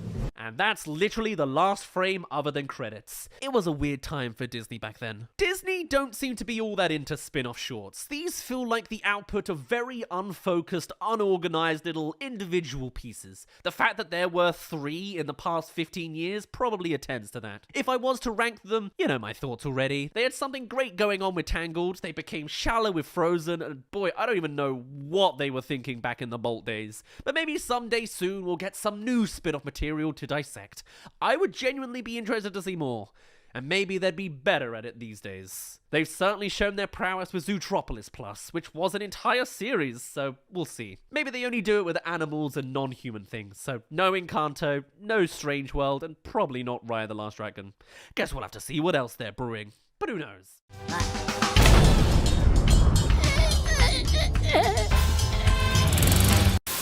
Disney has its spin-offs, Pixar has its spin-offs, DreamWorks has their spin-offs, though I need to find some serious time to sit down and consume all of that. And of course, after a little bit of digging, Illumination has their spin-offs as well. If you were the target demographic of 5 years old when the first appearance of the Minions hit the big screens, you'd be 18 now. That's horrifying. But with only 5 installments of Minions stuff, surely you'd be craving more now that you've hit actual adulthood. Well, don't you worry, Minions aren't just built for those Facebook mum memes or on every merchandise in existence in the early 2010s.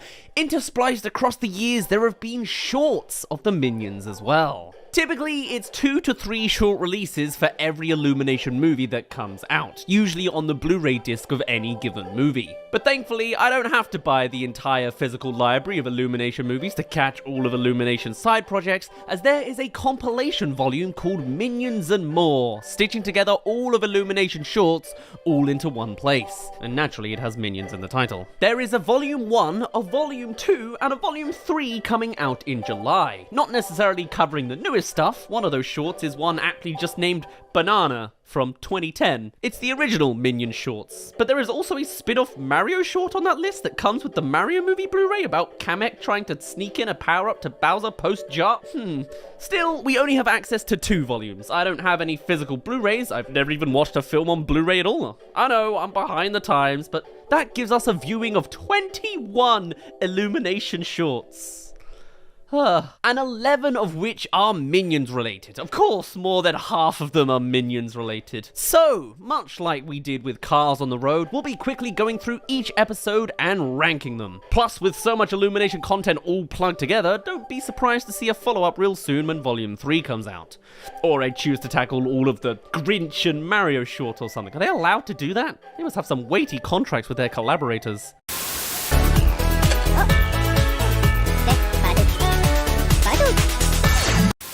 Number 1 on our list is Puppy. Drug misuse? That's an interesting warning you have on this Netflix compilation, but okay, looking forward to it. Set in the world of Despicable Me 2, since all the Despicable Me ones are locked behind Volume 3, it's all about a minion wanting to have a puppy. And though there is Kyle, the rabid dog that they all canonically have, he's not really puppy material. So instead, the minion tries out a few other options, a squirrel, a pigeon, a ladybug, until eventually settling on an alien.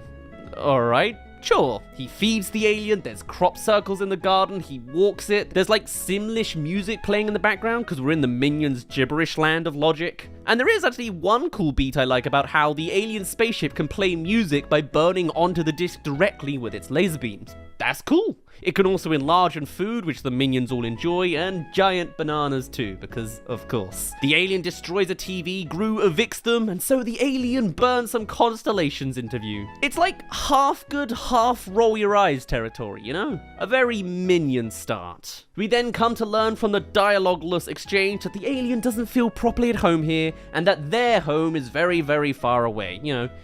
E.T. Our minion is sad on that fact, and the next day he sends out an email to their galaxy. Alright. So in the morning, the alien can be greeted by its real family. There's a semblance that there's going to be an emotive beat here, but it's a 3-minute minion short.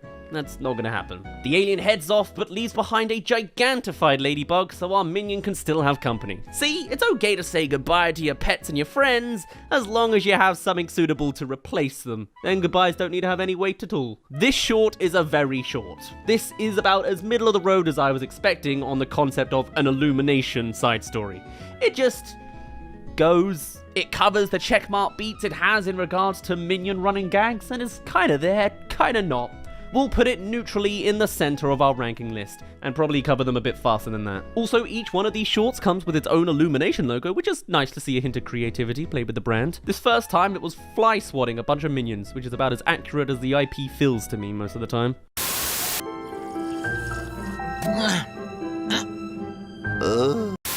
I'm still surprised. There's a Grinch short in between these? This is like solidly someone else's IP. How can they do that?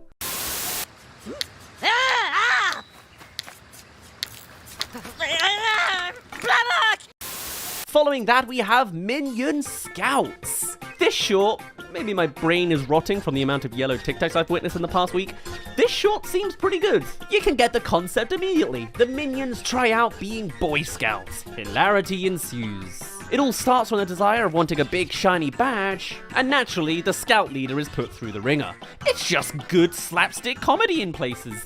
An emblem of how things could be good in the future in Minions 2. And it's here that drug reference makes sense. The minions trip out on some berries they were supposed to identify. I see. I actually really like one of the jokes where a minion is so frustrated things aren't going as planned that he whips out a bazooka to sort out the situation. That's just some great cartoon logic to laugh at. They then are failed for the semester, given a badge of sharing, and naturally fight over it. Ending off feeling cool for having a badge and convincing the whole platoon to go for the same thing next time. Beautiful, simple, cartoony, and about the best you could ask when your foundational place is with the minions. But almost every asset gets reused and called back to like the bear, so it's great. Better than the first one, it's now the top of the list. You shall not pass! Skimming over a Secret Life of Pets spin-off whereby they focus on Norman. Who cares about Norman? This literally feels like an Illumination equivalent to that one Bolt spin-off. Stupid bike.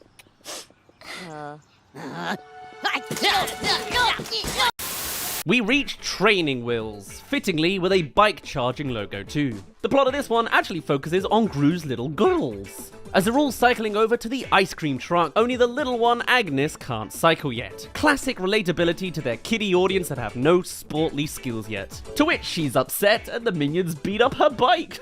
And as a fix, stuck to some rocky music now, how typical, they add a training montage of teaching her to cycle with crazy inventions and welding some training wheels onto her new and improved bike. Engineering tests go wrong for slapstick reasons, and by the end of that pretty tame and standard skim over, Agnes has a unicorn motorbike. Somehow during all of that, the ice cream hasn't melted just yet, as it's still the same chase sequence that Agnes could just now join on.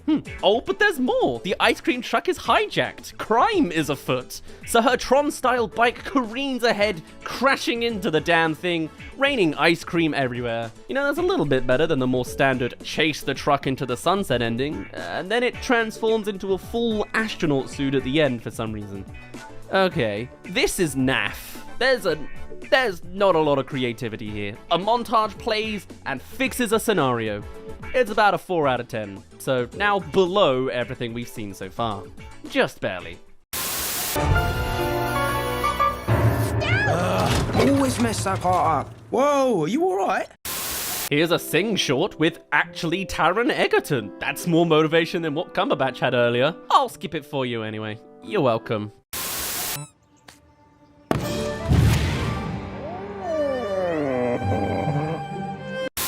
The Secret Life of Kyle. Still a minion short, believe it or not. It's about their dog. Remember they had a dog? It's called Kyle, apparently. What does it get up to when no one's around? Well, apparently it knows to avoid the minions and heads next door to its romantic interest. Watching a poodle. They don't actually talk like Secret Life of Pets logic, but hey, it's still a winning concept financially. There's a rival dog that leaves Kyle feeling dejected as the goblin thing that it is. before spotting a jewel necklace, stealing it, and pushing together two humans romantically in the process, and then coming back to the poodle. Also, there's a couple sunburnt minions now. The rival dog is prepared for his return and steals the necklace to claim as his own, but the poodle is happy enough with Kyle's squeaky toy instead. Kyle wins and jumps in the air in ecstasy. Okay, weird. Why am I finding connections again to other shorts? This feels like that one Toy Story one where Party Animal Rex jumps into the sky for like a third of a second at the end. Clearly with this short, they wanted to capitalize on the Secret Life of Pets goldmine some more. They didn't really have much of a concept to run with. No one's bothered about Kyle, but everything else is sidelined. The plot is incredibly basic, and even the execution is just weird. This is actively bad. Bottom of the pack, I say. Every one of us is a weenie. A weenie is an awesome thing to be. For the next 5 minutes, there's like a 5-minute musical number about being weenies? What is this even from? It's stupid, basic, and a colossal waste of time. Apparently it's Secret Life of Pets. Huh.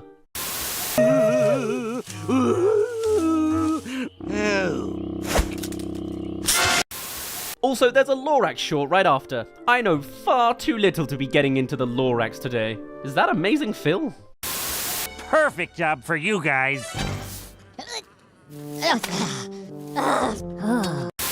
The Minions had a Christmas short with Santa's Little Helpers.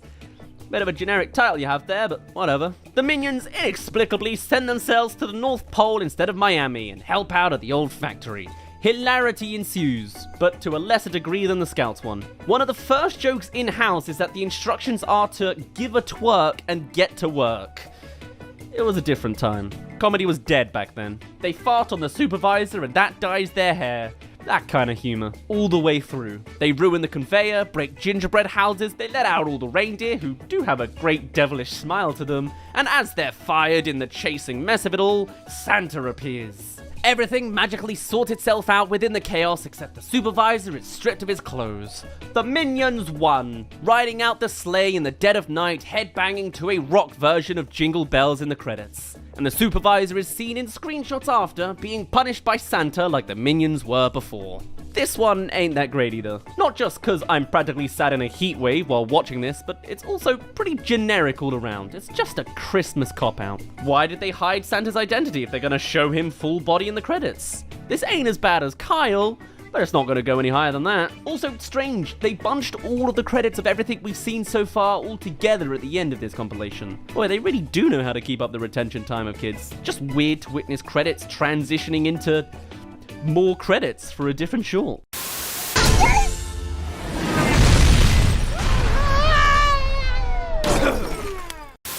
You made it halfway through this video? You must really be into Minions. Well, whatever.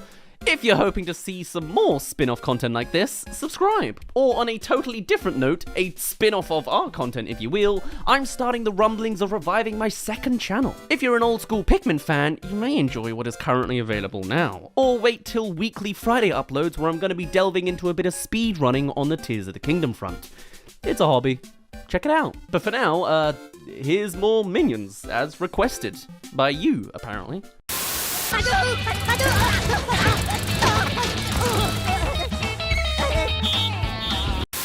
So on to Volume 2, we have Moa Minions. This one, it's about a blender. What a prompt. But it's very Minions. Even though it came with The Secret Life of Pets. Interesting. Let's see how this one turns out. So there's a puree advert about this banana-licious product. Blend anything and enjoy. The Minions are all on a couch watching said advert and are head over heels, but one dynamite's smashing their piggy bank later and they realize they have no money. Suddenly, it's a more generic idea. Again, how does one make money? By going to a retirement home to do some gardening work for them. Alright, sounds slightly predatory, but we'll go with it. There are so many Minions and so many gardening tasks. Hilarity can ensue. You got cutting grass, gnomes, leaf blowers, barbecue, corgis, of course. And you know, this time, it's some good slapstick. This really feels hit or miss, but there's some great beats this time around. Though also, you got the checklist gags. The barbecue grill explodes and exposes Minion butt. There's several bits about poo, including a Minion screaming the words "caca-doody," but it all loops together quite nicely. Every minion fails and they all intermix with each other, only to reveal the grannies had intended them to fail, paying them for the entertainment factor rather than their gardening. They get the blender, fill it with bananas, and then they're head over heels for a new blender with more buttons, redoing the gardening again, and the gnome shatters after being fixed. And that's it. This was pretty good, but then the ending kind of fell flat, so it comes in second on the list, which really says something considering it was filled with poop jokes, and it's second.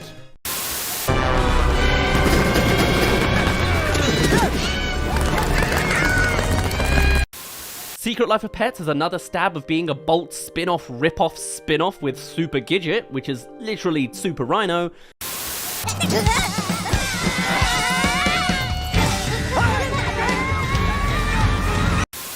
But back to Minions again with yellow is the new black. Clearly hopping on that orange is the new black vibe. Remember that? Now the Minions are inexplicably in prison. Though, to be honest, I like these prompts the most. The Hilarity Ensues Foundation seems to have the most potential out of the lot. So let's see how a Minion prison story goes. Their job is to print license plates? But they use this mild hydraulic press to press anything, of course. Is this more trend hopping, the hydraulic press trend? Anyway, as punishment, they're put on the train tracks, only for the real protagonist to show up with this escaping prisoner, who just drags the minions along with him. Cool, dragging them around like a zip line and just having them by his side, though the minions aren't exactly all that helpful even if they tried. But it's an escape for them too, as they're all on the run. Chased by a SWAT team, they're swung through town over train tracks, but as things continue to go wrong for the two, the prisoner says his farewells. They were only ever tools anyway, but the minions are there for each other, diving under an oncoming train before escaping to the circus and cannonball shooting themselves right back to prison grounds. Great! I like the idea that they were side characters to some bigger story taking place, but there's some nice slapstick beats. It's not too crazy on the creative front, but I certainly wouldn't call it neutral. Let's put it in third place. Get it! I'm a winner! As soon as you send me an additional $99.95. What? But I did everything you said! They made another Sing short. Do you remember Eddie? I don't really either. Skip.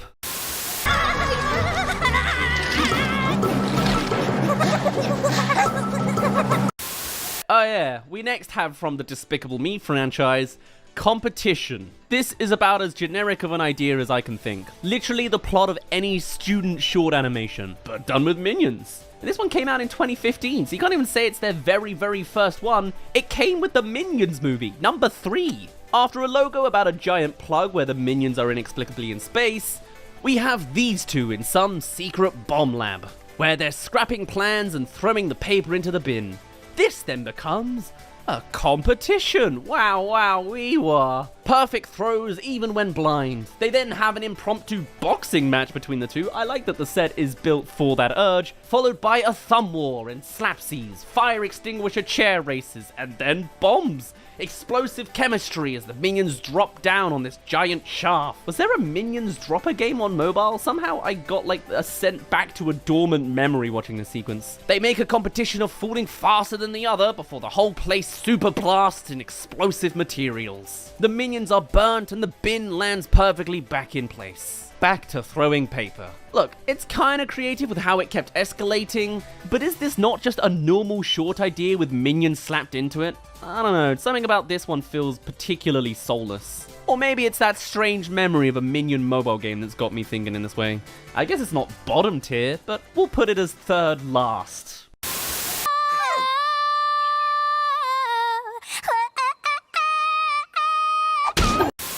There's a Lorax Serenade short. I don't really understand who's who.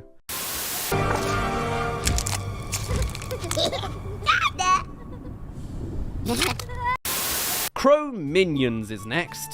We're almost done. I don't get the title. I just see the Croods. Is this a Knowing Croods ripoff? Anyway, after the logo has a minion shot with many arrows to the butt, we find our minions in prehistoric time, where they are given the task to babysit a caveman's baby, as the big scary adult goes out to hunt a buffalo. The baby, of course, is a wild child that's far too much to handle, pulling on mouths, hitting the minions, grabbing a weapon, and then a pterodactyl comes in as well, grabbing the baby to take to a tower as the baby hits its eggs and blames the minions for it, leading to more battling and anger as they catch a ride, are flung around, and crash into a mountain. Caveman Dad then comes back with Prior Buffalo just in time to find a perfect delivery of the baby.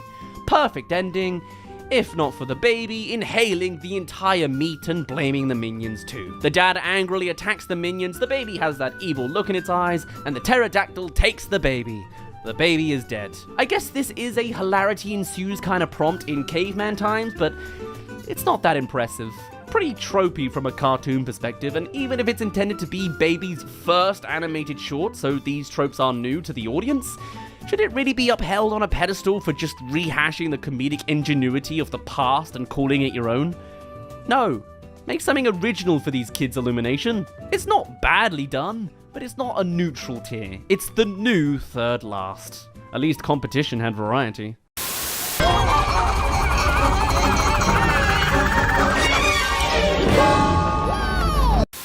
Another Lorax short. Why they have so many bunched up like this? Skip? Give me your best shot.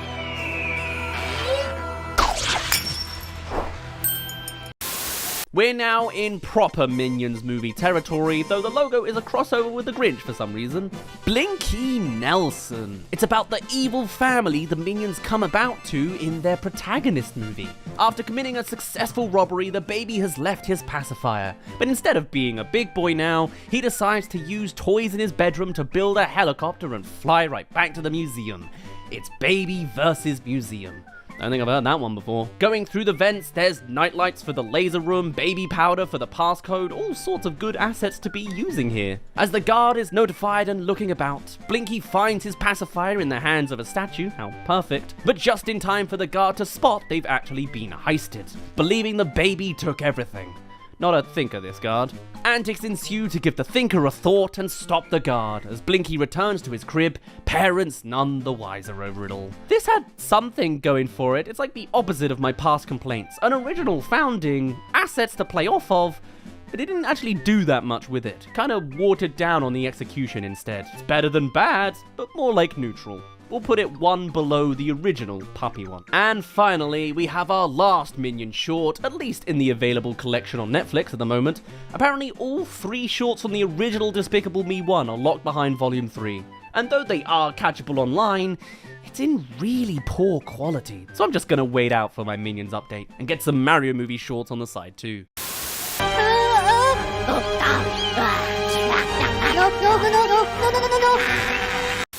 Panic in the mailroom. This is a classic setup. Literally the same as I Love Lucy from 7 decades ago. Conveyor belt issues. There's 2 minions, one is lazy, the other is neurotic. The lazy one comes with its own issues in messing up the system, but then the helpful one is hit with purple sludge. Ah yes, we're in the Despicable Me 2 territory of creating rabid minions. As more boxes come through, the purple minion now goes full on, eating through all the boxes and making the lazy one really not have to worry about work anymore. Perfect. Until... kittens? Suddenly, now we've got a conflict, as the lazy minion now has to run and attempt to save these cats, all the while the purple guy is switching rapidly between his rabid states. They climb a box of mountains, a climax of drama ensues, and he's returned to normal. Charmed by the kittens, the purple fades away. If it wasn't for the cats themselves being afflicted with the purple ooze. Cut to black, listen to those screams. It's fine, classic, standard. It's reserved with a lack of location change, and the conflict is pretty simple. But it's an alright back and forth. Neutral again, but on the better side of it. 6 out of 10 vibes. Please, piggies! Benny Bite time! And since we're not covering the Sing shorts just yet, you don't need to hear about Gunter and how he babysits. That was the 11 Minion shorts we have access to so far. There's still another 5 in the archive at the moment and some Mario shorts yet to be released. But of the ones we have seen, the rankings go as follows. Bottom tier, we have The Secret Life of Kyle, Santa's Little Helpers, Crow Minions and Competition, or Gunning for Bad by my standards. At the neutral bar, we have Blinky Nelson, Puppy, Training Wheels, and Panic in the Mailroom. And finally, the top 3, actually good mostly, we have Yellow is the New Black, Moa Minions, and Minion Scouts. Funky prompts where hilarity ensues. And I thought we were overexposed to Minions before. Can't wait for another collection to release as each movie gets 3 mini installments. What are they gonna do to our Mario? Whatever the case, I'll try and vary out this spin-off series, but I'll be back soon enough for more illumination. Can't forget those several Sing spin-offs. Oh boy. Oh god, who asked for this? Why is this on my screen? Ah god, and it just keeps going. This is Sausage Party Foodtopia. It is the Sausage Party TV series that Amazon is making for some reason. A trailer came out a few weeks back, as well as a couple poster images, and there wasn't really that much buzz as far as I could tell around this new series. And now, just as quickly as it appeared in announcement form, here it is in full form.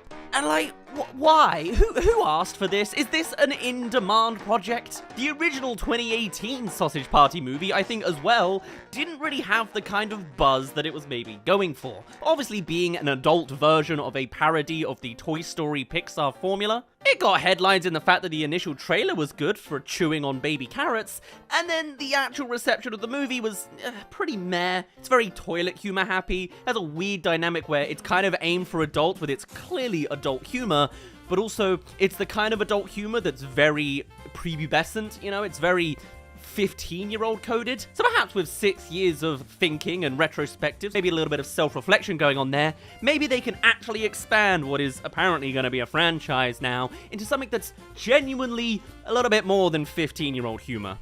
Well, I certainly sat down this morning for the full 4 hours. I have now seen everything related to Amazon's Sausage Party. I've seen all of Season 1, and yes, there is probably going to be a Season 2, and I gotta tell you, it is just a fever dream of its own. This, as a project, you know, I don't think I hate it per se, considering I very recently have been dealing with the likes of the Megamind Peacock series. This is a blessing in comparison. It is god-tier animation when you actually compare the two projects. But honestly, if I hadn't had Megamind as a palate cleanser, a very intense palate cleanser that makes me have the lowest of standards, this series ain't nothing special. The best way to explain it really, the best way I can really come to understand it is 100% just Sausage Party content, you know? It is a direct sequel from the initial movie. In case you're not aware what happened in the initial movie, food rose up against the humans in the supermarket, they win. There you go, that's the whole plotline essentially. There's a whole element of bath salts as a drug allows humans to see the food. The food, if they are inserted into a human's butthole, will be able to control the human. You know, very intelligent stuff here. Now, in the very first episode of the series, they all come rushing out of the supermarket, and then in comedically fast timing, all of humanity is fully dominated, and so food becomes the dominant species of the planet. Alright, we don't see any other human wars going on outside of the supermarket. I don't know if every other food in the world knows about this uprising, but by defeating the humans in the car park outside of the supermarket, now the foods are in control. Sure, whatever. With a series like this, you know, with this kind of vibe of the world, you can just sort of roll with it sometimes. I'm still gonna be boring and cynical, but sure, alright. So the idea is, who runs the world? Food. Food! From there, it's like, again, I think the best way I can really explain it is it's kind of like simultaneously faintly edgy adult material mixed with baby's first politics. Now, I'm not going to exactly say that the initial movie had the deepest of characters. The full depth that these characters could really attain is the fact that one of the Bradley characters has a single pube actually animated on themselves. But at the same time, the characters in this series are even more shallow than that. And really, they just fall into archetypes of cliches, but not in a way that's really making commentary or even parodying anything. It's just simple stuff going on exactly as you would expect. Literally, it is like baby's first story. Just slightly more adult, but not really. So beyond the fact that the food now own the world and are getting to live their own utopia, naturally, we first have a giant orgy scene, but I do enjoy the fact that the two main characters just talk to each other normally while walking through the orgy scenario. It's the closest thing to the comedy I'll find interesting in this series. And then just as everyone's living their paradisical lifestyle of being swingers the entire time, removing all stigmatisms for who sucks who, apparently, then we are introduced to, oh my god, rain! So rain comes flooding down from the sky, absolutely demolishing all sorts of food. And you know what? That's vaguely interesting, you know? How do foods deal with more natural disasters? Now that the world is mostly gone of humans, there could still be things to worry about, sure. This rain then also turns into a flood, all sorts of characters die, whether you're attached to them or not. Some of them start standing out, like an orange who is entirely based around the fact that he's got a butthole-shaped pulp thing on the backside of him, as well as a tiny little rice girl that's constantly getting stepped on and abandoned by everybody. The old man Gum, if you remember him, he dies in that flood protecting everybody else, and then instead of being like, whoa, that was weird, well, we're gonna build this community up together and continue the utopian life, the food, the general public foods, I should say, then just start to be characters in a child series. And what I mean by that is they literally just start mobbing to go back into the supermarket to say, hey, we don't know what that water was about, so we're gonna hide in fear and also be angry about it, and angry at you, the leader, for not knowing what it is either. And it's like, that's not natural. That's not, like, I mean, it's talking food, it's not gonna be natural, but still, like, it's really stupid, especially when you look at other things like the fact that the supermarket has one giant glass ceiling, so theoretically, in their past, they should have been able to see rain before. They would have heard it hitting the top of the ceiling and looked up and see rain from the sky the whole time, but instead, no, it becomes the centerpiece for this conflict the whole time. And so it's Frankfurter's main goal now to find out what that rain was, and it's like, I don't know, man. It's very stupid in that way. And that's not even getting into whatever the hell the messaging of this series is meant to be. If it's saying that the general public are so stupid and angry that they'll go back to the discomforting safety of what they're used to as opposed to experiencing something new. I don't know if I'm meant to read into it that far, but it'll only get worse as we continue. And then, so yeah, the rest of it is basically the foods trying to build their own utopia. Yeah? You get it? Foodtopia? Great. Zootopia? We're on board now. But then it is just a matter of every predictable conflict you can think of essentially pops up. One of the weirder ones is the use of Barry, the little sausage guy from before, yeah? He is now, like, bloodthirsty. He only has a purpose when he's at war, so he doesn't enjoy the utopia unless he's basically killing humans. So he goes out and finds another human that's been kidnapping some of the food, apparently. He does end up killing a couple at the campsite, and then they kidnap one of the other ones, using him to try and find information about what's going on. Using that human, they then instantly deal with this initial conflict of working out what the rain is, because he explains it, and also they get the food to come outside of the supermarket now that it's falling apart and the sky is blue, so they know it's safe, you know?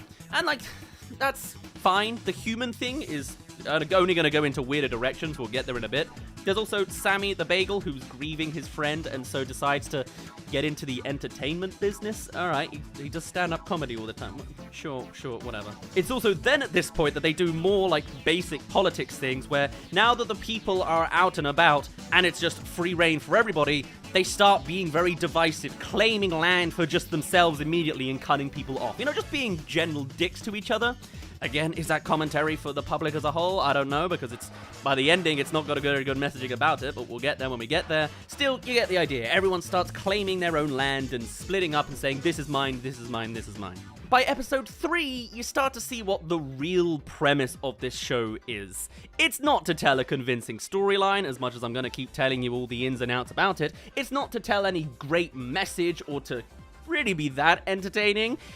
It's food puns. It is almost entirely just food puns. And this is why I call it content. Because it's basically, hey, if you're given a sack of money to make more sausage party, what do? Well, you probably shove another sausage off of some human's butthole. We'll get there later. And you'll probably make all of the food-related jokes you can. And in this one, they're setting up for a Burning Man festival. There are parallels to, you know, human American Western society here. Again, we'll get to the messaging in a bit. And in doing so, they need auditions to find out who's going to be performing. Very Sing, you know, it's just auditions of food puns and jokes around it. And it's just a lot of that for like at least the first 5 minutes. There's a character that sings Do Re Mi, but does it with dough bread lasagna. Their name is Adil, because they are a dill pickle. You've got Bruno Mars, Peter Ora, and Katy Perrier. And like, that's 80% of the comedy. The other 20% is butthole stuff. And like, I guess that's fine, but I would also argue it's just so basic and boring, you know? It's like, it's easy, is what it is. This show is just following the easy route. It's not necessarily following cliches, but it's just following the simple, easy pathway.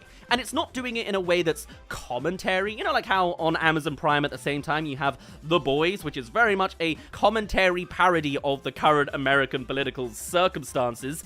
This is not that. It's just doing those same circumstances. It's not making a point about it, it's not commentating on it, it's just mirroring it. Whilst not even going further into the fact that isn't it weird that the food have invented human society exactly like human society was before it. It's not even that. It's just following the motions. Anyway, the next big conflict is no longer the rain, but the fact that there is a crow, one singular crow, and that's it. So they have to use the human to find the information to save themselves from the crow, so they make a scarecrow out of another human corpse. Thankfully, nothing really molds in this universe, so everything just continues lingering forever. Even the finger. The human loses a finger at the start of the episode, and he has all 5 of them by the end again. You got the other element of Frank and Brenda thinking that they actually need to save the human that's alive because they need him for more information and more problem solving, so that becomes a whole heist sequence.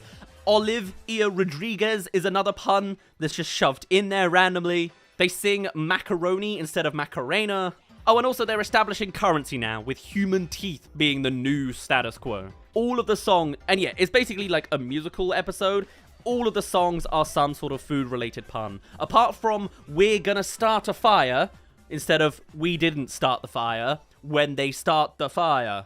Cinema. By episode 4, we have bettings and monopolies, as the orange butthole guy has 107 teeth and so can buy practically whatever he wants. You know, it's capitalism en masse, I guess. They're the villain, so I guess there's something to say about that, but it doesn't really go, you know. Sammy, also now wanting to be the front and center of entertainment attention, goes and starts a coup in order to gain a broadcasting station. Barry, the little sausage guy, sets up a task force in order to start cracking down on crime, namely the fact that people are starting to steal teeth now, because there is, of course, a financing gap. You've got the super rich orange that can buy whatever he wants, and then you've now developed a food slums, which again, you know, I guess is edgy.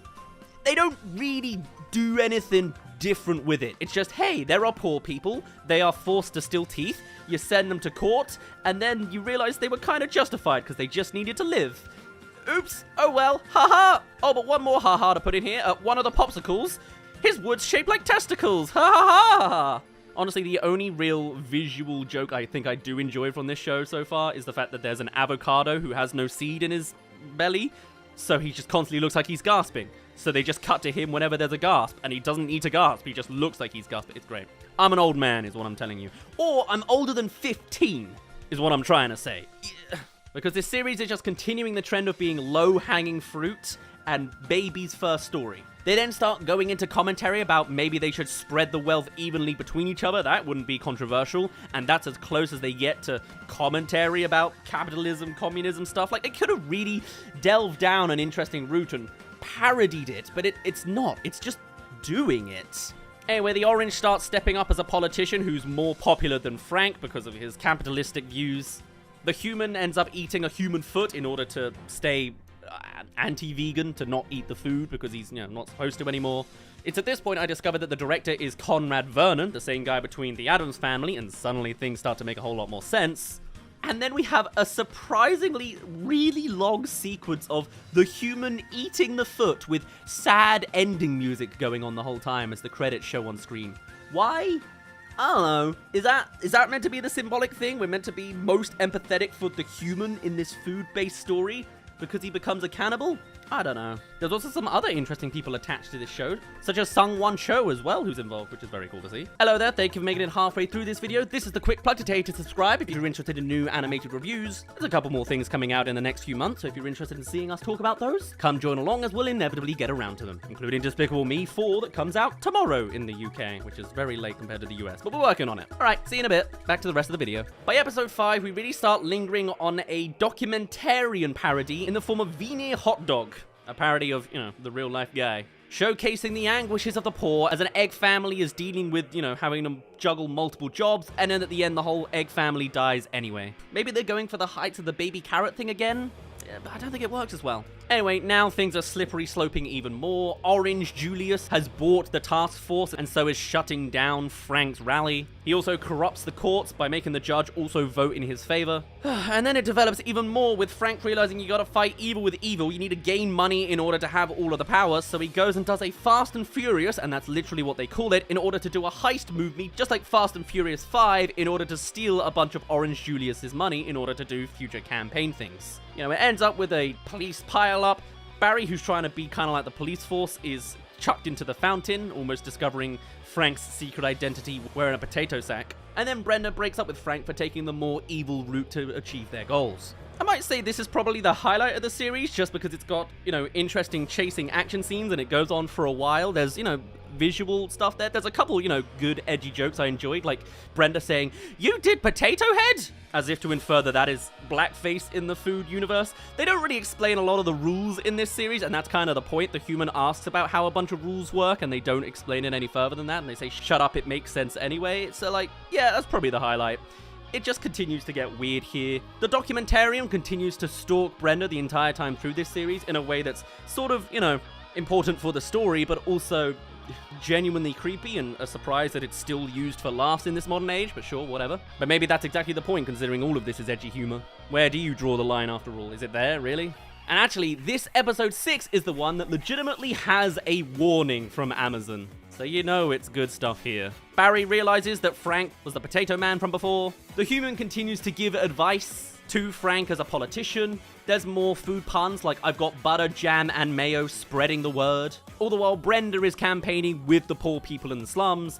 And then, oh boy, I mean, it makes sense. If you were trying to expand the edgier, overly crude nature of Sausage Party the movie, what would you do in Sausage Party the series, where you've got one human left? You've already shown humans being killed all the time. What else dodgy thing can you do that would warrant a warning from Amazon? Why, you make the human fall in love with Frank the Sausage, and yes, they do indeed have a sex scene. It is pretty graphic, kind of. You surprisingly don't see that many body parts. You do in one shot, and yes, you do see the shot afterwards. All the while, at the same time, you then have Barry and Brenda walking in on the two of them as well. It is 5 minutes I will not be able to remove from my brain. And so the human and Frank go on the run, justifying it, as a lot of presidents have had sex scandals. Frank then has to come back to do a political speech. Brenda splits off from his team and creates a third politician. This then splits the vote so that the guy on the right gets it, Mr. Orange Julius over there. And then I guess that's their commentary on splitting the vote, I guess. Frank's sex scandal immediately gets out, and then Julius Orange wins the election. It's not really commentary this whole time, it's just kind of shock humor. And I think, honestly, it makes sense. It's weird. I don't need to see a repeat of it. I apologize if any of the shots have shown up in the background while I'm talking in this section, but that's where the series goes. That's the big plot twist. Yes, they animated semen in this show. Animated cinema. Still is such a shame that this is the best that Western adult animation can do, you know? With mature animation, I really would have liked if it was less immature, but, you know, at the same time, it had been 6 years since the last time, so is that refreshing? I don't know. Anyway, episode 7, we start getting to the ending sequence. Orange Julius is now dressed as Julius Caesar. There's a slow piano opening as he's essentially the king of this place. There's now a parade. With his influence, he's trying to de-emphasize the slums in any broadcasting. They announce the fact that they're not doing any fact-checking. Someone makes a reference to the Holocaust, calling it the Cholocaust. We'll leave that one packaged away there. I don't think it was... I think it was just sort of chucked in there as a, hey, wow, we're edgy. Fine. Brenda decides to forgive Frank. Frank then ends up breaking up with his human, who's still out back in the campsite. Barry and Sammy, that bagel guy, have an argument. But then the real shtick of the things is Brenda goes out to talk to Orange Julius and finds him in his home after heisting into the place, all tied up, as we come to learn that it hasn't been Orange Julius in control this whole time. It has in fact been the tiny little Jerry Rice girl at the very beginning of the series. As it turns out, in her origin story, again, this is like 90% of the reason why this show exists, probably. There's room for more food puns. After we've had the recurring gag that the orange has a very noticeable butthole, and it does sometimes, pucker up for the sake of animation, we come to learn that in the precipice of the supermarket falling apart, she, as the tiny little thing that was always looked over and abandoned by everybody, dived into what she describes as his badonkadonk, and has been controlling him the entire time instead. It's kind of standard. What a surprise. The smallest, most insignificant character was in fact the villain the whole time. She mentioned the fact that she leveled up in doing so, and I think that's the closest thing to political commentary on UK politics, which I'm sure is just a coincidence, but the politicians here loved to have said we're leveling up now, so something I can take for vaguely more smart than it actually is. And then it becomes a fist fight between Brenda and the Orange. And I'll admit, I quite like this fight scene. I mean, it still has, you know, sausage party elements to it, like the fact that Brenda gets her arm stuck in the Orange's butthole, and then he clenches and throws her away with a fart sound effect. Also, there's an element of the real Orange trying to talk to Brenda sometimes, or pretending that it's actually Julius when the rice is controlling him, or isn't. And then Frank goes and follows up, finding that the sink has been set off with the water, pulling Brenda out, and realizing that she has lost her bottom half. Dies in this series as well. She struggles to get out her last dying words, just like the gum did in like the very first episode, and Brenda dies right there. And Frank is imprisoned for the murder. Final episode now. It's a funeral, starting off with more musical, punly food things going on. Frank's cell is clearly just shopping baskets that he can just walk through when you see the size of them. Lavash starts talking to Sammy, who is the breadly guy that he's been grieving this whole time. I don't remember him dying in the movie, but apparently he dies at the start of the series or something. A new TV guy shows up, who's a donut. His name is Duncan Donut. And the villain decides that they're going to publicly execute Frank in front of everybody. With Frank and Sammy planning to breaking up with the help of Wiener Hot Dog, who's obviously been stalking Brenda this whole time and has footage of her being murdered by the rice, actually, very specifically, not the Orange. We saw the part where the rice comes out and sends the tap off. Also, Barry realizes that they need to have a perfect frisbee throw into the vents to access the broadcasting station, and this whole time the human has shown that they can throw plates very well like a frisbee, so it's like an Avengers-style team-up in the ending. Of course it is. Although I do like at one point, Frank is given like the execution walk, and instead of obviously tomatoes being thrown at him, there's just a couple tomatoes who keep jumping at him. And that's it. That's stupid, but fun. There's also a pile of cans as like the dropping system for the execution. There's vaguely, sometimes, good ideas and executions for the food idea, but it's, you know, far and few between. Sammy then broadcasts the real footage with his phone as much as he struggles the whole time. Barry ends up killing multiple foods in protecting him for a while. Everyone learns of the rice coup and deception that everyone's been going through. There's then another fight sequence where Julius is protected by dog food. They are literally working like dogs. Barry chases Julius, finally squirts the rice out, and then they choose to spare the rice as well. With the last minute, you know, wow, we're gonna be the good guys by being the good guys. So it's just the classic unsatisfying ending. Frank gives a final pep talk. Rice says, I only saw the worst in food and they brought out the worst in me. And then that would be the ending, but it's not. The crow takes the rice because in that fight, the scarecrow human corpse fell down. Frank then takes on the leader position in the transition. He says, throw down your teeth and remove currency just like Brenda was advocating for. And while you think that could be a weird, unsatisfying ending to the series, it's not. Because then the public go out to reject him as well. Saying, why are we listening to him? Who put him in charge now? We don't have a leader. They fight over their land once again, saying, this is mine, this is mine, this is mine. Now that the rice guy that owns everything has died, there's like a power vacuum. Frank then leaves, abandoning everyone because the public have gone mad. He comes back with the human and says, I'm the leader now by force. You cannot be trusted to make your own decisions. I'm in charge now. And legitimately, that's the ending. What? Why? How? Also, there is a human drone that's been watching that final moment. So, like, it's an open ending to season 2. But, like, what is this? Where are you going here? Is the message that the public are stupid and they should have a certain type of leader? I get that the protagonists were going for a let's not have over-the-top late-stage capitalism as our way to run the society, and remove currency, I guess, is an idea. But then it goes into, hey, we don't even get the happy ending because people will always be greedy and going after their land? Okay, interesting. Are you going to do anything more with that? Or are you just going to say, oh, the public are stupid, what a shame, take them down by 4? It's weird, man. This series isn't trying to say anything, but what it does say is just convoluted and weird and simplistic and kind of boring, you know? This has been Sausage Party content through and through. Do you want sausages going up a buttholes? You've got sausages going up a butthole. Have you got gratuitous orgy scenes and multiple sex scenes with characters? Of course you do. Do you have food puns by the dozen with a million different tiny puns and visual gags? Yeah. Do you have a good series that's a very decent sequel to the original movie's premise? Not really. There's a lot of things that could be improved, but to be honest, the initial movie was also flawed in a lot of ways. It's miles above the Megamind Peacock DreamWorks series. I mean, that one is just an actual 1 out of 10. This isn't terrible. It's also not great. It's barely good. It's just passable. It's just more stuff to consume, ironically, with all of these foods going on. It's like 6 out of 10, you know what I mean? It's not so neutral that it's nothing. It can supply something to somebody if you're the type, but it's simultaneously edgy 18+ content whilst being a political story that's built for someone that's never heard of politics before. It's as if it was literally written for those that don't have any reading comprehension. Because it's not doing commentary about American politics, it's just doing American politics. Referencing some of the kookier things of the American system, and then that's it.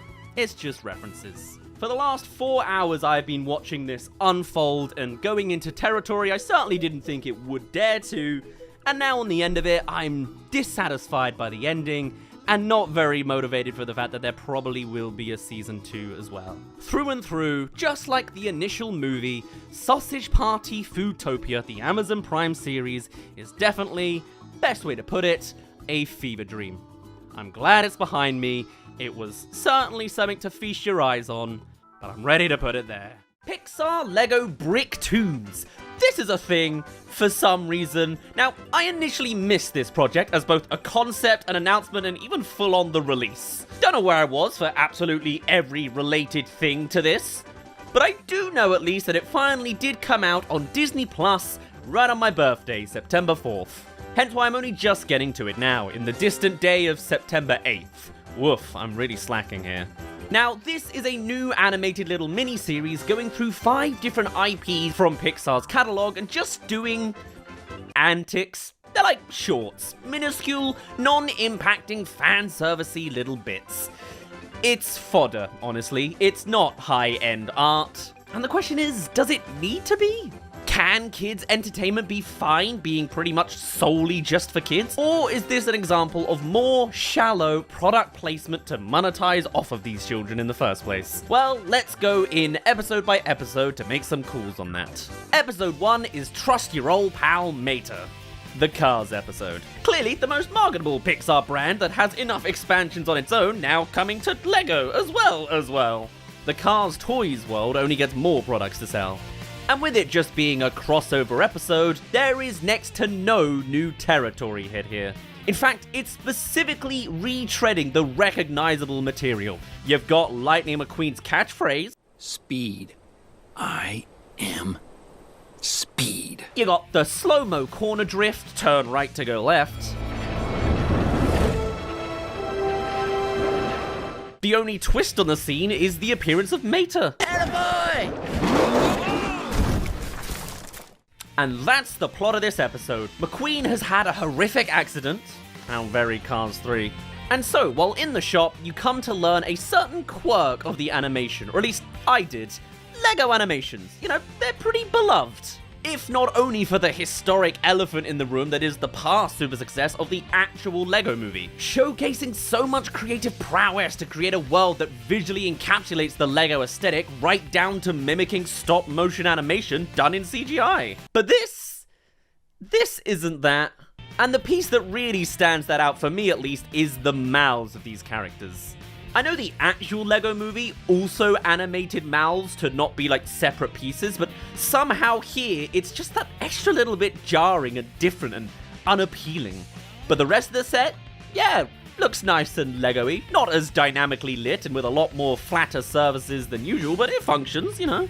Anyway, after a brief line of logic, which distinctively is a lie in the logic of the Cars universe. You think you done won all them piston cups just 'cause you're specific parts?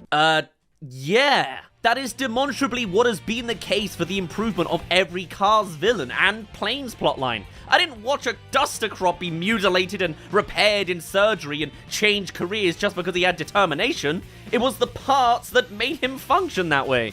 Anyway, here, that doesn't matter, as McQueen is put under the needle himself and comes out as a monster truck. Aha, another toy product to this production line. There's a race coming up, and what are the odds of winning? That's the entire plot. Legitimately, you can piece together absolutely everything else this episode has to offer. Make some cuts to the runtime in your head by like a quarter, and you're there. McQueen comes out, everyone ridicules him, he comes out with an incredibly crazy dark line. Oh my god, I can't believe that Disney and Pixar and Lego allowed this horrendous line to broadcast to a public audience and out for kids to hear it too. My god, listen to this. Goofiest looking loser in the history of losers. Whoa, this got dark really fast. Yeah. You went too far, Cars. Anyway, if you were hoping for some proper Lego racing content right about now, you are not in luck. With 399 laps to go, this short decides to literally skip almost all of them. Seriously, we montage the lap number from 2 all the way up to 399. That whole time filled with just the most generic racing shots you can imagine and no movement. McQueen as a monster truck manages to be exactly the same distance away, not even lapped over, so he's going the same speed as everybody else, just 20 meters back. All of the plotline of the race happens in one lap. And what is it? Everyone else crashes and McQueen jumps over them. Full on luck, nonsensical, filler content, really. It's something to put in front of the kids. The main rival does pop out and teleports to behind him, but then cannot outpace him on a photo finish. McQueen wins, he thanks Mater, we end.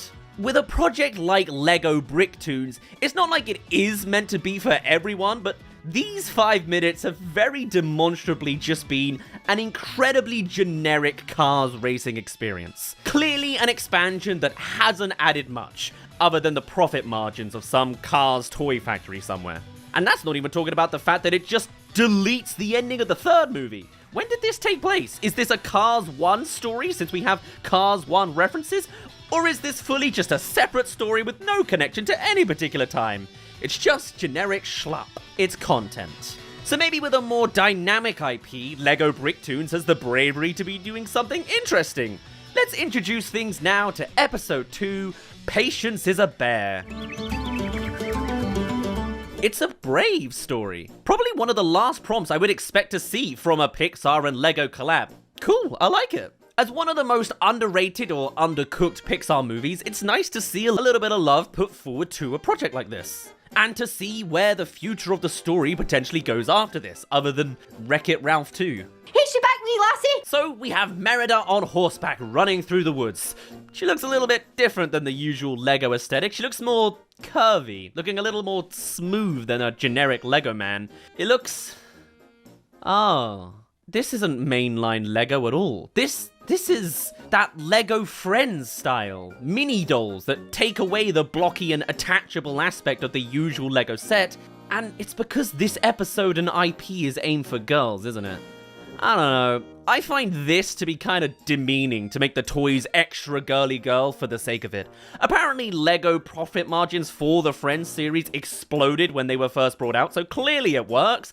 And I would say I dislike it. I'm a boy, but still adds a little bit of an ick for me that the girl episode has to be extra girly girl, specifically since it goes against the traits that Merida herself as a character would want to push back against. Anyway, she stumbles upon another henge, and finds her 3 brothers have stowed away to come here. Hamish, what do you think you're doing? They just teleported here, and after telling them that not respecting the grounds turns you to stone, one of them...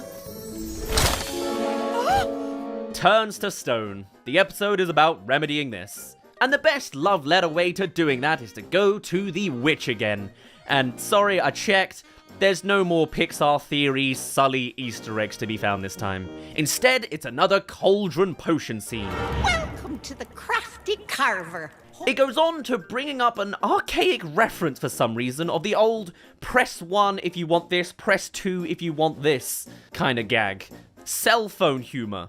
Ironically, probably from 2012, an age that is both out of date now and very not relevant in medieval times. And a couple other non-conflicts later, like the triplets knocking potions off of the shelf, we have the answer. That no one drinks the potion before the sun goes down.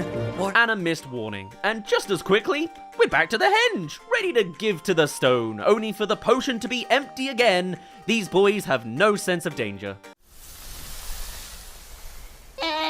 And it's the bear thing again. Now showing off the new mini doll Lego designs they can sell. The bears don't really add much, just usual jumping around stuff. The witch makes a reappearance in person, but looking like she was dragged out of the 1960s, so maybe the time travel theory really does keep up, including the cell phone references, I guess. And she instantly clears the boy cubs, but can't help the one in the stone. But I have to wait until the next solstice. Oh no, wait, they have one drop left. Will it work? Yeah, and there you go. Time for one final scolding on the boys that clearly do not have the ability to listen. Now you don't linger in such a powerful place. Here we go again. Is this not a terrifyingly bad ending? This is the last squeak of content we're likely to ever get of Pixar's Brave, and that's the latest part in the timeline we see? Merida, stuck in stone, where she specifically is told she'll have to wait until the next solstice for. That's a year away, or half a year? Which solstice are they counting here? Trapped forever with a nonplussed witch and 3 brothers who don't even care and cannot verbalize to their parents that their sister is practically gone. Well, at least it doesn't look like they feel the time pass in there. Nightmare fuel. Thanks, Bricktoons. Still very little content added to the original story, but at least we saw something from this underdog, even if it goes against some of the girly thematics of the character. Episode 3 is Pizza Night. It's the Incredibles episode. The one I was actually the most excited to watch out of the bunch, thanks to my unbridled adoration for this world. A chance to see more spin-off content after the heights of Jack attacks? Absolutely. Feed me, please. Now, if only making pizza was this simple, right, buddy? Showcasing that one Lego build that Mr. Incredible only seems to have, he's trying to make pizza against a grainy, old-timey cooking show. It also is the original voice actor, very possibly testing the grounds for if they actually have the voicing chops to come around to the third Incredibles now that we know that that is real. And Jack is teleporting away to eat that pepperoni. That's his story arc sorted. Now Bob puts looking after Jack to the kids. Has this risen enough? And immediately, Jack is gone. We know this, Bob. JJ teleport. And I just saw you putting him in a normal crib, not expecting anything. Why would you put that burden onto your own children, superhero? So they go out to the garden to find him, but also they don't think Jack can teleport either, I guess. Just walked out the door or something. Even though he literally just did that in the same room as them earlier this episode. Jack is actually indoors and morphs into dough, ready for Bob to almost punch. Punching babies is the gag of this episode, and I was told that the Goofy Losers line was dark. Jack, I checked the whole neighborhood and I can't find him anywhere. Hey, that's a reference. That is what this whole collab is about after all. Although, hold on a minute.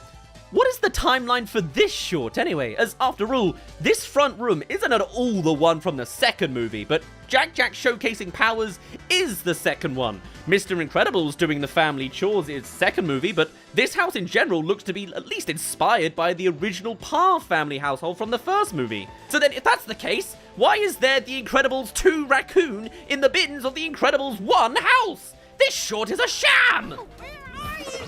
Just like deleting the ending of Cars 3 and forgetting the girly girl aggression against Merida, I wonder what else they could possibly do to ruin the entire foundation of the franchise they're handling. It was me. I did that. Hey, thank you for making it to the middle of this video. For a show that's like 50 minutes long, I already have a lot of rambling review thoughts for it. Oops.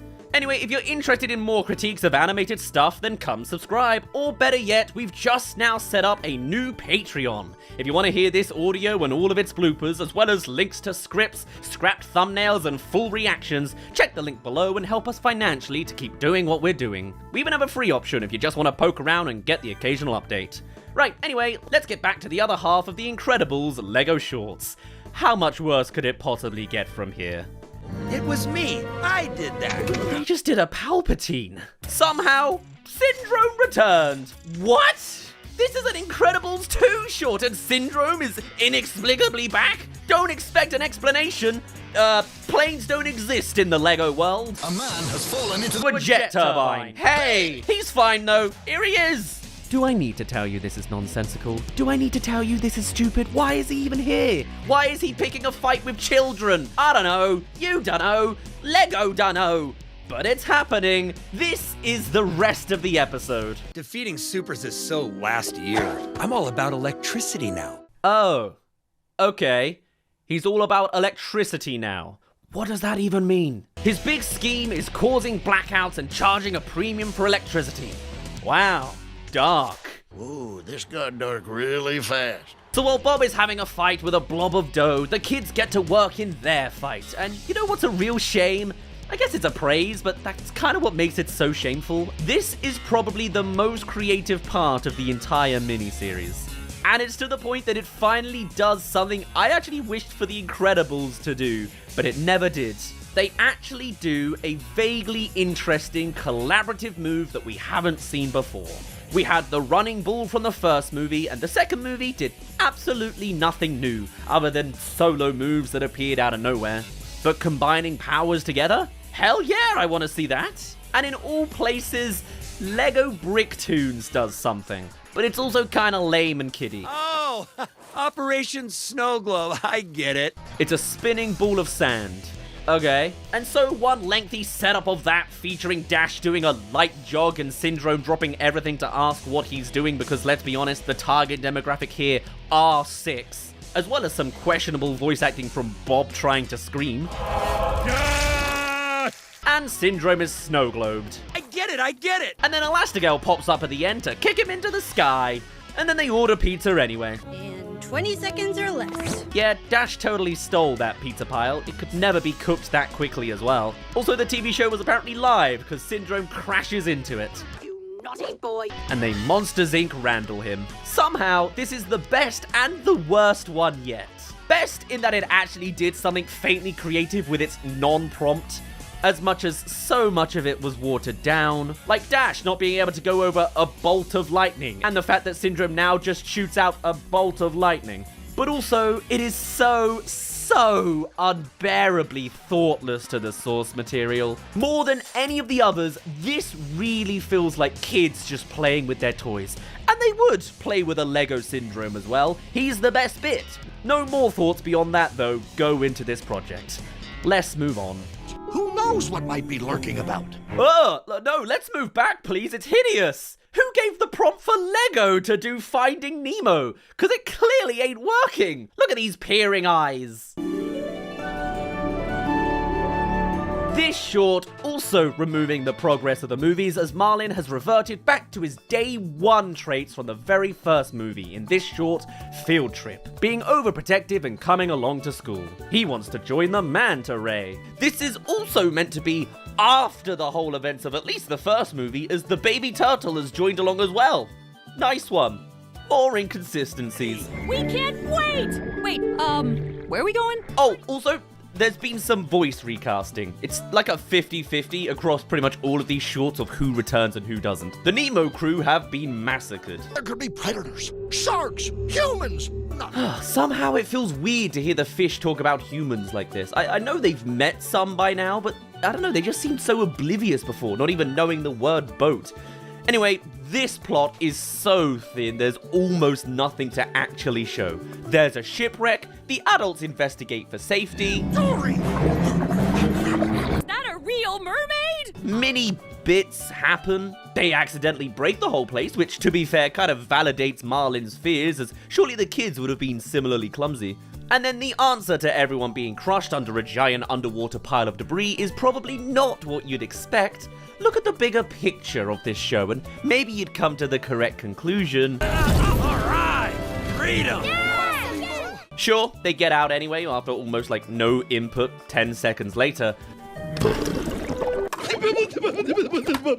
But there's a second incentive going on here, because yes, Nemo happens to find underwater, mind you.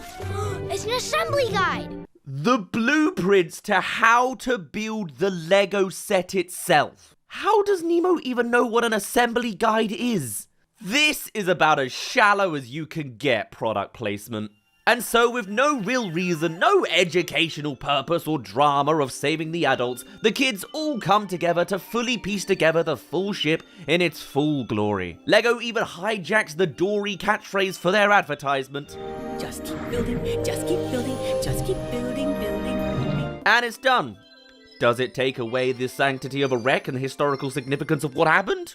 Who knows? But the short is done again, being the most unplotted so far and also the most in-your-face by our products. And it only took 25 minutes to get there.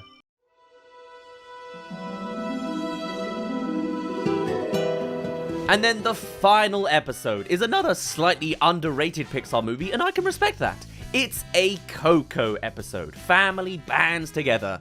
Overlapping a tad with the title of Trolls 3 there, but somehow is also the perfect knot to the end of this miniseries. Throughout, at every beat, somehow this series has done something shallow or stupid along the way. It's been unavoidably present in every single one of these episodes, right? Well, this one's the real kicker. So remember that one scene in Coco with the little music competition? Well, this is basically that scene again. Not beat for beat per se, but so very ununique anyway. So the premise is Miguel teleports back into the world of the dead, and from the subtext of the dialogue, you can hear that it's basically exactly 1 year later. And there's a competition he's hopping into. He meets Hector again, as usual, and meets with Hector's other half, though in a pep talk, Miguel now seems nervous instead. Also, the voice cast has changed for him since he was a kid before, but apparently goes back to his original cast in song using some archival footage, which is some cool technology there. Anyway, in this competition, we push the boundaries of the rule set of the world of the dead. Or at least, I think so. So sure, golden leaves are like the motif magical item here. I get it. It's around the guitar in the movie and brings Miguel in and out. It's also the floor of the big bridge that Hector can't pass and all that jazz. But here, the magic leaves also keep returning as like a Moana God of Water effect. Now they can float and produce a trophy. Now they can shape up into a giant broom to knock off the axe. This doesn't seem natural to the world of Coco to me. But hey, it's the closest thing to danger we have here, so I guess we just have to take it. First, there's the one-man band. Clearly meant to be the terrible act who just as quickly gets booted by the broom. See, nothing to worry about, Miguel. The other acts are bad. I sure hope there isn't a second act that could be good. Here's the second act, who are gasp good. They have techno-wise and choreography, enough to scare Miguel silly. And now it's his turn. Now, sure, this is a nervous moment, so Miguel might be a little bit stage shy at this point. But with the limited runtime that this mini-series has, Lego Pixar Bricktoons has no interest in sitting in the delay at all, and so almost immediately, before even feeling like Miguel has taken too long, the leaves start to form the giant broom to push him off. Kids couldn't possibly have the attention span to notice someone not singing on cue, but then, in true Nepo Baby form, the conflict of the big broom is then taken out by Imelda. Not our family. She then gets to interrupt the punishment rules of the competition and give Miguel a pep talk on stage. It is also slightly emotive. Lego faintly got one thing right here with the mention that his family are proud of him no matter what, and then they go on to reveal Mama Coco watching from within the crowd, which is a genuinely nice moment.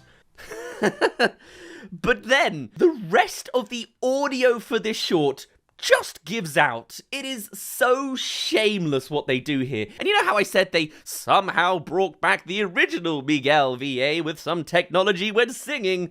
Yeah, that's because for the next minute or two, they just outright rip the audio from this scene in the movie as his song.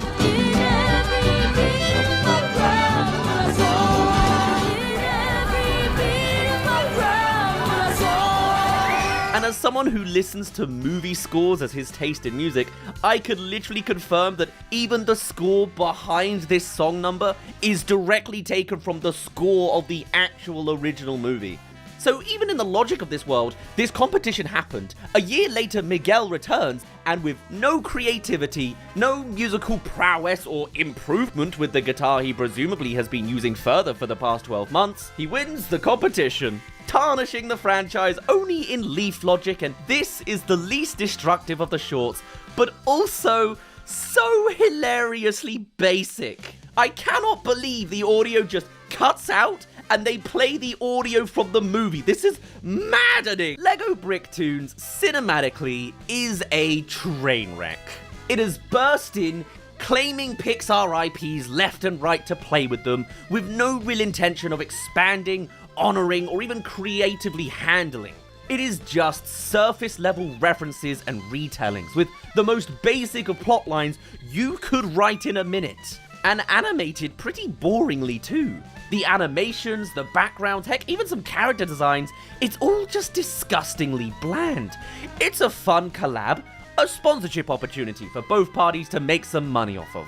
But as a mini-series, this show is hollow of ideas and story, and simply is content to shove in front of your 6-year-old iPad babies. It is content. Remember Incredibles? The Incredibles cast do stuff. Jack from 2 and Syndrome from 1. Cars, they race. Give them a race, but as a monster truck. And Coco, do that one iconic scene again. Almost to a T. Look, this is clearly one of those shows for the kids to watch on Disney with no adult supervision. Like one of those Funko Pop Spider-Man shows or something. It's not here for me to criticize as a just now 28-year-old man. I get that. But it's also just schlump. And is it really worth your child's time in their developmental years to be intaking schlup? For a studio as proud as Pixar, emphasizing that their movies aren't movies for kids, they're movies for everyone, it's a real shame to see content that is just for babies, with no depth or lesson. It's just antics. Nonsensical, stupidly written, non-consequential antics. I'm not asking for the next Lego movie, but if this series was even a quarter as well thought out and cared for as that first Lego movie, with dynamic lighting, great animation, and a brilliant tale, with fun and creativity at the center of the idea still kept along, this could have been revolutionary, and I bet would have sold way more toys for the brand than this shoved to the corner mini piece on Disney+. The fact that I've turned this video into a terrible-esque chronological review means I've maximalized my time to critique this show with all 6 pages that I have so far, and perhaps have put in more time on this than the writers and producers at this point. When all this really deserves is to be a mini. I should have talked about this for 5 minutes and called it a day, but here we are again, complaining at companies doing something shallow in the middle of the incredibly artsy arts industry. Why should we even be surprised? If there's any lesson to be taken away from this, it's that Syndrome does electricity now. How nuanced. I'm sorry, Mom. It is one of my...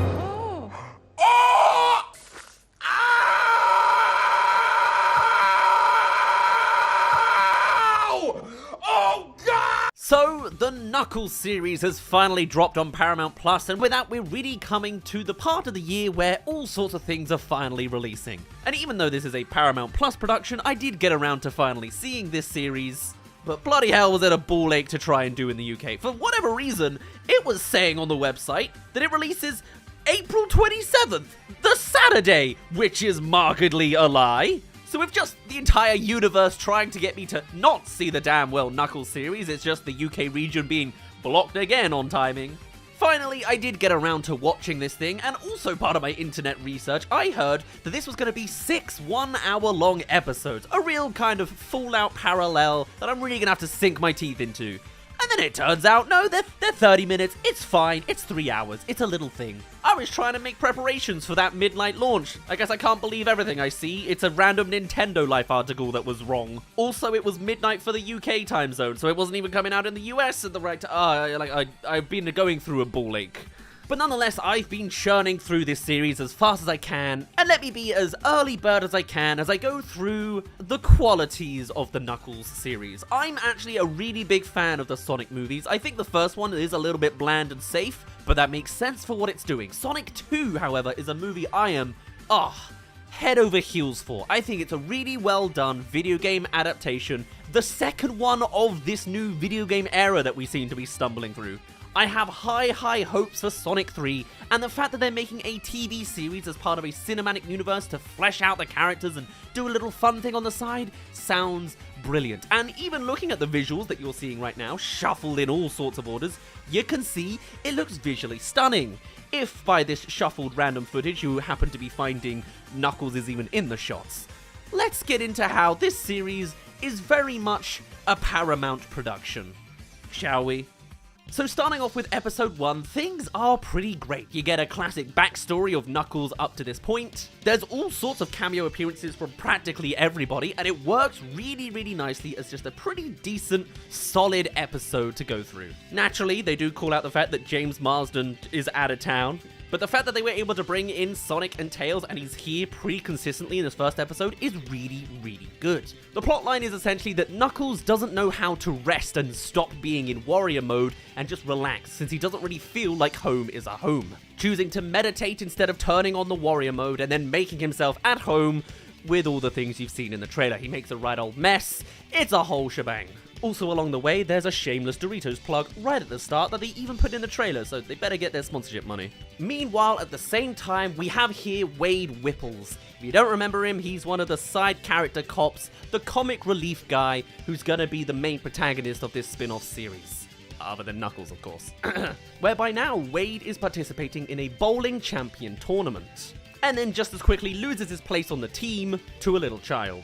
Now, it's at this point I already started to notice one caveat that I think would be an immediate improvement on this series from a more nitpicky place of mind.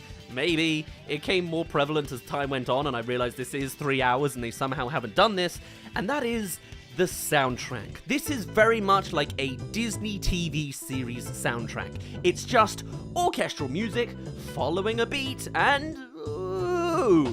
you have the entire audiology of the Sonic franchise at your license. There are all sorts of Knuckles themes or just the general vibes of his kind of soundtrack, and none of it is used. There is, I don't think, a single Sonic soundtrack reference in this entire thing. Maybe like the title sequence has like da-da-da-da-da-da for like the Sega logo. I don't even remember it. And that's a real shame because this feels a little less Sonic-y by going for this lower budget approach. The fact that this is presumably a pretty low budget series, considering they're already doing sponsorship plugs in episode 1 and the trailer, but they're able to showcase these CGI characters in a way that's faithful to the actual movie series is brilliant. That is a massive notable uptick. It does also in some places feel a little low budget.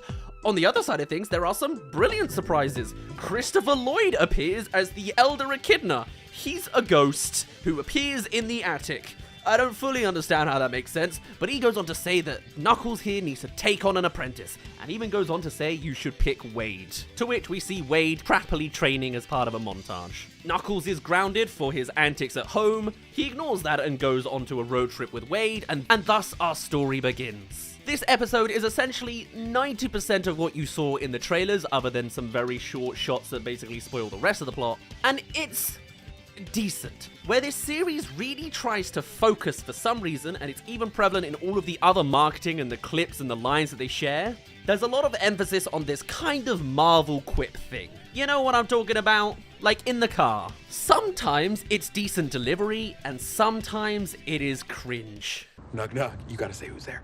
Who's there? Nicolas Cage. And these early extracts are really gonna start overgrowing as we go later through the series. Meanwhile, on this main plotline point, there are a couple of agents who are tracking down Knuckles and kick some British guy into the mushroom universe on the side. Knuckles goes to the bowling alley place where he learns a little bit of Wade's backstory with bowling. There's all sorts of pop culture music montages to coast over the place, and then there's another just shameless name drop in the form of mentioning TJ Maxx. And to finish off episode 1, the agents appear in said bowling alley, they have a miniature fight, which is brilliant. We're here for the Sonic characters and their action sequences, of course this is going to be decent. But at the same time, the agents go out of their way to kidify the plotline. We need his power.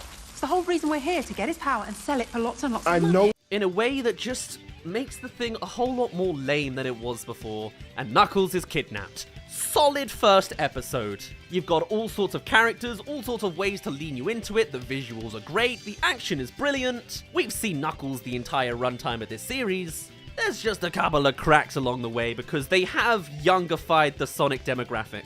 And maybe that's valid. Although the first movie was already 4 years ago, so really the 5-year-olds they were marketing at the beginning are already 9.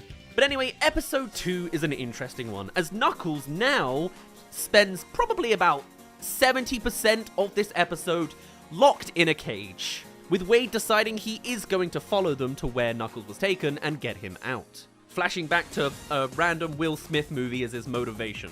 This series is unapologetically very, very jokey. And the more I start to describe them, the more you're going to feel the genre of this comedy. A big chunk of this episode is then Wade imagining how he's going to montage his way through and save Knuckles, using all of these Home Alone-esque tools to make his way happen.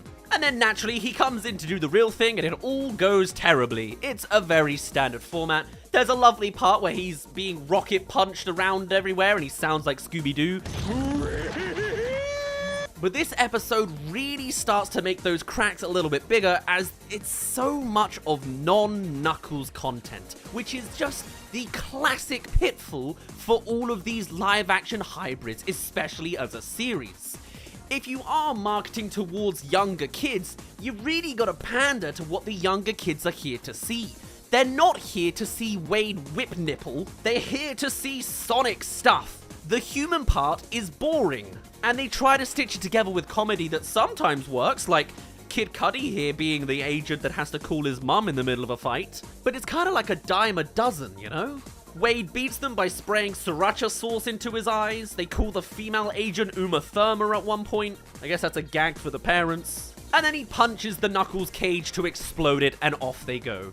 This next bit is really, really nice though, whereby you see Knuckles gliding out into the night with this really nice, visually interesting sequence of human plus Knuckles, a different human, you know, than James Marsden, but, you know, it works out as a really nice, beautiful moment, but it's just a pocket against the rest of this just mess. They even make a gag about how he can only glide a little bit, and then he starts spinning and landing quickly to the ground. That's nice. And following that, they then have a food break that's another shameless plug for marketing. They've got Lay's chips and I think some chicken brand in there. How are they plugging in another shameless product item? This is the IP of Sonic the Hedgehog. That first movie made $306 million and they had sponsors in it. The second movie made $405 million.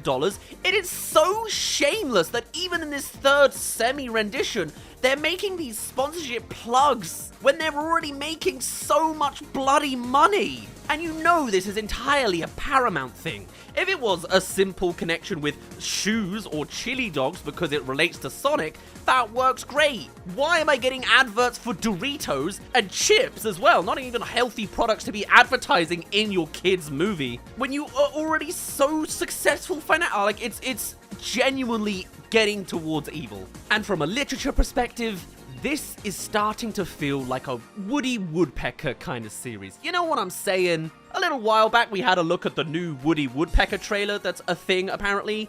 You know, it's like the cringy, straight-to-DVD home video streaming cringe that they somehow have plugged onto Sonic, and it's a weird 50-50. This is like two entirely different projects smushed together, and nothing is mixing. You're just sometimes on one tone and sometimes on another. Anyway, Knuckles doesn't compliment Wade, saying that was mostly out of luck that he was saved. The agents decide that they have to follow him because they can't back out of the deal out of the real big bad. Wade goes on to monologue about how he was betrayed by his father who left him.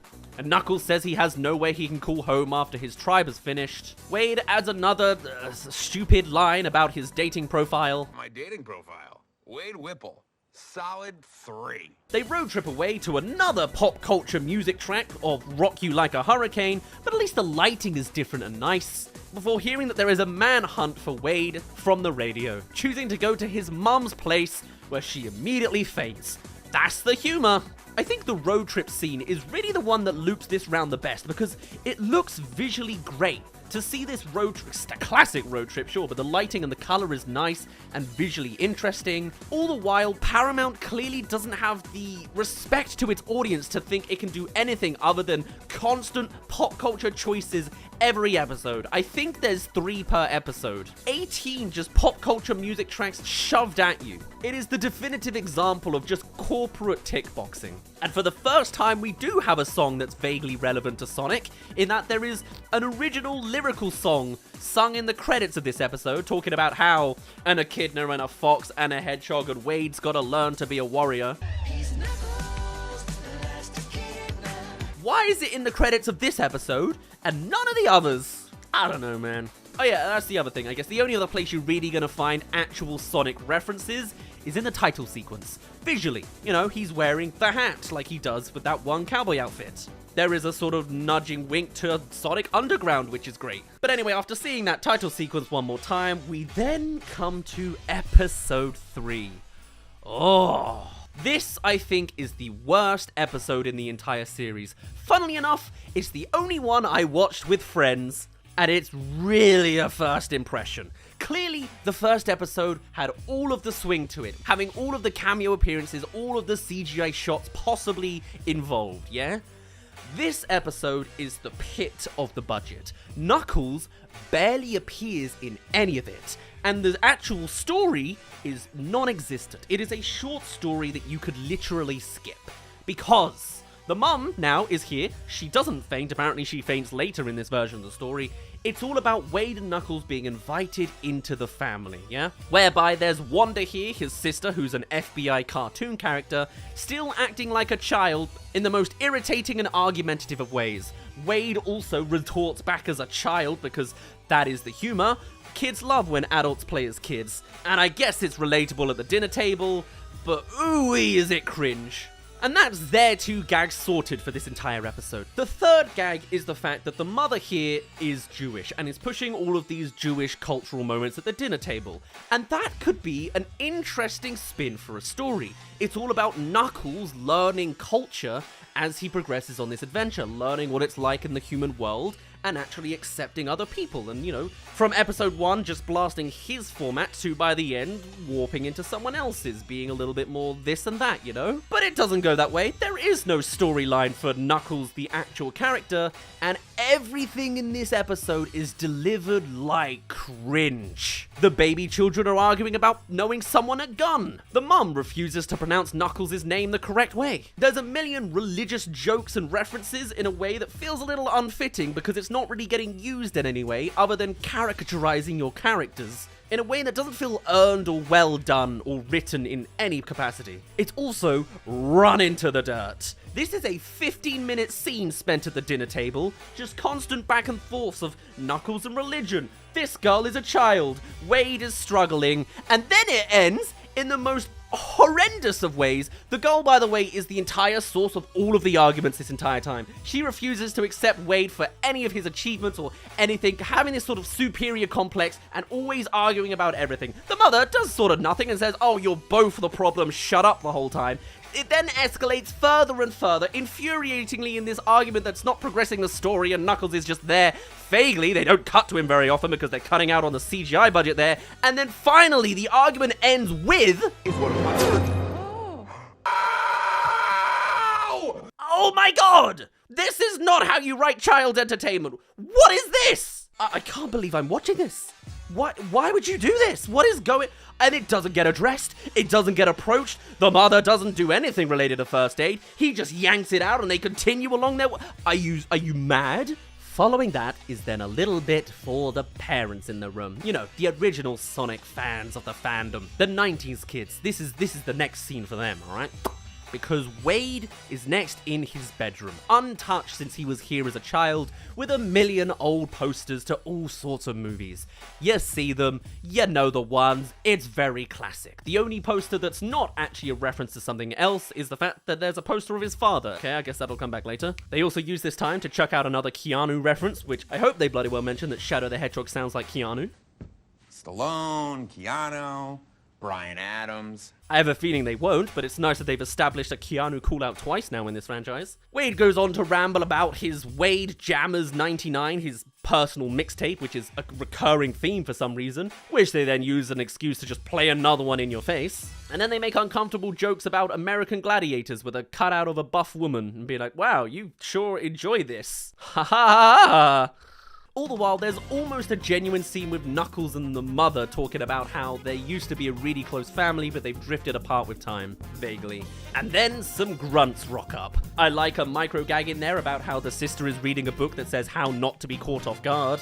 But then, of course, it's an action sequence. After we've been waiting for 20 minutes at a family dinner table with 2 entire jokes to it, finally every family member is attacked. One by one, they're having their own little sequence, and Knuckles goes to each of them and saves them one by one as well. Pretty standard. What is really nice though, beyond the FBI badge joke, which I apparently enjoyed, I think I'm falling into this Paramount comedy trap, is that the fight scene with the mum specifically is really, really good. This is in fact the best shot in the entire series, I would say. It's just a simple shot of the camera spinning around the table with the candles in the very center of the dinner table, symbolic to the mother's desires and motivations. She even says, don't let them touch the candles. And then there's a big set piece as everything goes flying around in the background. Of course, the destruction is CGI'd, and you can kind of tell, but it's the one big shot where the best of the budget goes in. It's really nice, wholesome family fun. The mum's the only one that can fight. That's great. This feels like a Sonic movie extract. This is the pinnacle of the series, somehow found in the absolute deepest, darkest trenches of this entire series. She's then very content, saying, my kids finally came home for this stuff, even though they didn't do anything for each other as a family, and it's the best dinner they'd ever had. End of episode. That is some of the worst example, because it is so little Knuckles, it is all cringe comedy, but then the finale, the final 3 minutes, mwah, that's good. This episode, of all the episodes, is the one that wraps the entire series in a bow, because in this moment, it's Wade Nipple that is the main protagonist, and it's not gonna interest kids. They don't want to watch a 15-minute dinner scene. Why have you made a 15-minute dinner scene? So, if you thought Wade was the protagonist of the Knuckles series last episode, episode 4 is the one that really gets you going. Wade is in a lovely mood against the destruction of his family home, and then he's taken away by a motorbike guy. You saw this in the very first trailer, and when Knuckles says he needs to learn to escape himself, he meant that literally, because Knuckles does sweet FA in this entire episode. He is actually gone this entire episode. You can see the footage shuffling. I bet he's at the house if you're seeing him, unless you got the random puppet Knuckles shot, in which case, we'll get there. This episode is a ride. And speaking of ride, it turns out the motorbike guy is in fact the guy from the bowling team earlier. Yeah, you know, the knockoff Stephen Ogg guy? Yeah, it's him. He's now going for the bounty that's on Wade's head, and Wade, over this entire episode, is going to have to do some character growth and changes and development in order to get out of this scenario. He's trapped in a cage that's electrified along the back of this stretched Hummer, and he's consistently electrocuting himself with the very classic low-budget film student electric shock visual effects. Trust me, I've seen it, I've edited it before. It's classic amateur work. To which he then appears, and this is a really interesting direction, by the way, in the spiritual realms of a bowling alley with the older Echidna of all things. Knuckles earlier in the series did mention the great battleground in the sky, and Wade himself did say that the bowling alley is his battleground. So this is literally his heaven. Why is he here? What is going on? At least there's somebody CGI in this damn episode. But what is the justification? Well, it turns out that the Christopher Lloyd Echidna is now going to teach Wade the ways of his Echidnan culture and give him a great big lesson. Even though he specifically showed up to Knuckles to be the one to teach him, but I guess the mentor could do it in the spiritual realm now that he's pseudo-dead. Great. And not only is it going to be told to him, it's going to be... I'm going to have it sung to you as part of a low-budget rock opera. Yeah, and they followed through on that, by the way. Half of this episode is now going to be told in rock opera form. And you know, I think I've cracked what this is. It's not just that this is Paramount to a T. This is very SpongeBob movie coded. You know what I mean? I'm not talking about the first SpongeBob movie. I'm talking about 3 and 2, you know? There's a lot of live action bits with live action celebrities, and they're just out here having fun. This looks like it was lovelily a good bit of fun, even if I don't know the bounty hunter as a celebrity. And maybe this will convince a child that it's interesting. They're telling the lore and entire backstory of Knuckles, presenting the disruption of his tribe and all that came afterwards. I do love the random puppet shot after all, but it's also so very not Knuckles. This is all just a live action presentation. It's Paramount making a thing, but it's not really what we were going for. When you tell kids there's gonna be a Sonic movie, really, what they're wanting to see is an animation, you know? Animation works better for Sonic. And that's not even to say, actually, that humans can't work alongside Sonic. I was a big fan of Sonic X, and that works really well. As long as the human characters are enticing, actually diverse, they have more than a gag for their personality, and are just written well and merge well with the story. And they don't have entire episodes dedicated to only humans and leaving the interesting main protagonist casts off to the side.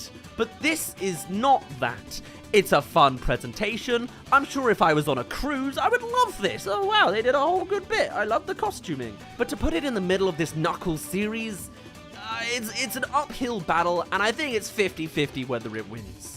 But before we go any further, I just wanted to say thank you very much for making it this far into the video. You're halfway through. I'm going to use this time to quickly tell you to check below to see whether you are subscribed, to keep up with any other future movie reviews coming out later this year, or later in the month, because May is stacked full, I tell you. And I'll quickly poke you to tell me your thoughts down in the YouTube comments or on our Discord server. But otherwise, thanks for getting halfway through, and I'll let you get back to the rest of the Knuckles series, and my slow descent into madness. They do finally show some references to the 2D gameplay. That's nice. That's the bare minimum. It is practically the only Sonic reference there is. Wow, remember when Sonic was 2D? And in Green Hill, and the 2D reference is literally based off of level 1111111 from the first game? It's got rings, grass, and a loop-de-loop. Nothing to do with Knuckles, it's literally just the quintessential Sonic reference. You couldn't get more vague if you tried. Which is stunning because I would also assume that the audience for this is expected to have seen at least the first Sonic movie. It's treating it like it's a fresh start, and it's so insultingly condescending in places. But I do like the occasional thing. It's nice that there's puppets of the bee creatures and the line, "Glorious quest for glory."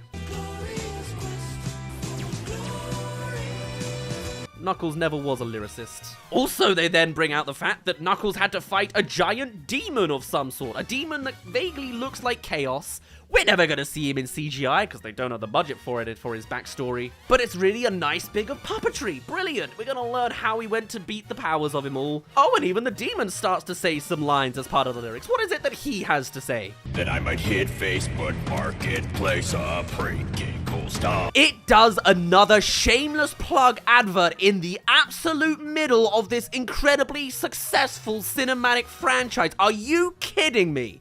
This is so... I don't want to call it unethical, but it's really, really shameless. And I think this is the worst example. It's fine enough if it's visually there in the background, or if you maybe tongue-in-cheek say the catchphrase in a way that makes everybody groan and roll their eyes. To have the literal big boss that would be a brilliant sequence to see in actual CGI as a real dramatic scene, but of course they're not going to do that because Paramount, and it's not a Sonic character. No, that they'd still make non-Sonic characters. I don't know. But to actually have him show up in the middle of the lyrics and do it, like literally breaking the plot line as we're trying to learn lore because we're paying attention.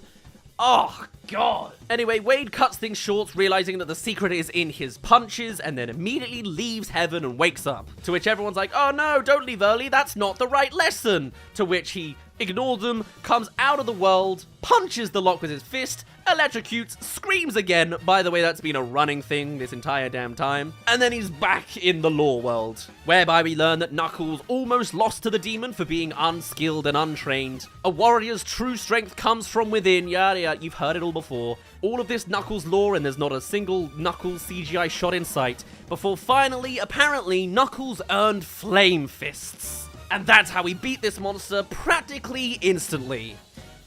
But there's a problem with that. You see, You're telling me that the very first idea that Wade had, that the powers was inside his fists the whole time, was wrong. It turns out the secret behind Knuckles' superpower here is that the power was inside of his fists the whole time! Oh, okay, now he can punch his way out of the cage because he flies out through the ceiling! This doesn't come back! It's not explained! What are you doing? Who? Oh my... Like, I guess it's still a cool presentation. I get the idea, but also, how do you flub that very clear, you know, contradiction right there? Anyway, he gets out of the cage and has a duel with the bike rider now. There are some random kids in the background that are just witnessing from their bikes. The guy on the motorbike says, "You need a vehicle to duel me?" Oh look, what a surprise, there are kids with bikes right here. It's stupid, it's cringy. And then against all of that, with each a sword in hand,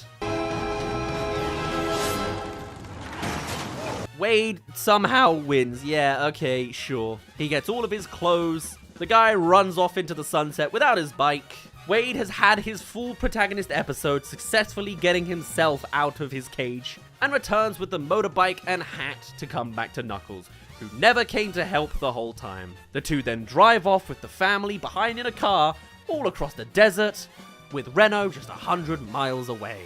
Episode 5. This really is the stuff you're here for, right? It's always nice to have a buddy cop road trip movie with a CGI character, but you saw in the trailer that Knuckles wears the hat and he goes to the casino lands. This is where the good stuff is supposed to happen.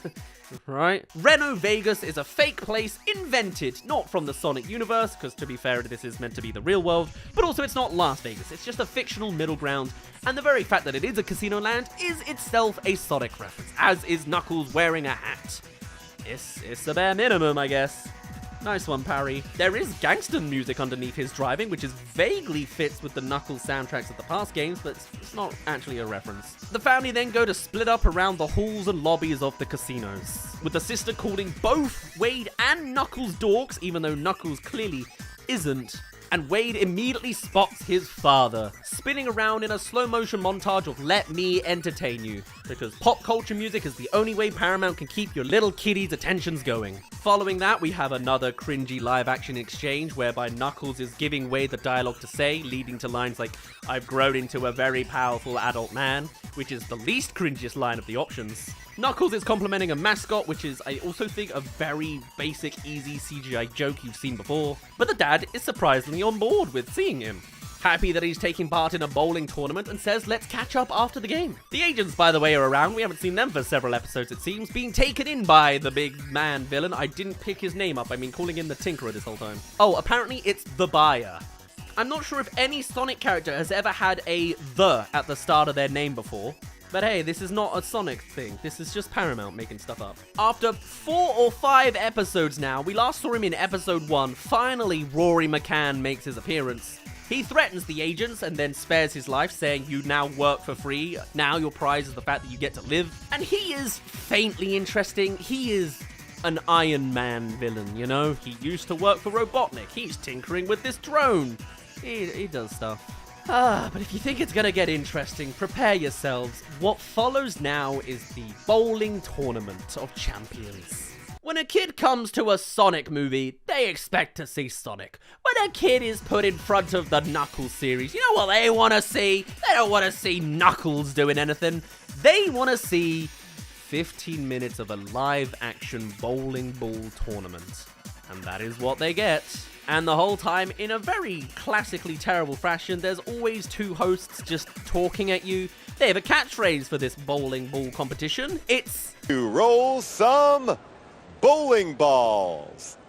The joke is that it's cringe and bad, which is always great when you're trying to make a joke not cringe and bad. Flying a little closer to the sun there, aren't you? That being said, if there is one thing I do compliment about this scene, I do like that the dad literally has a teapot inside of his bowling ball.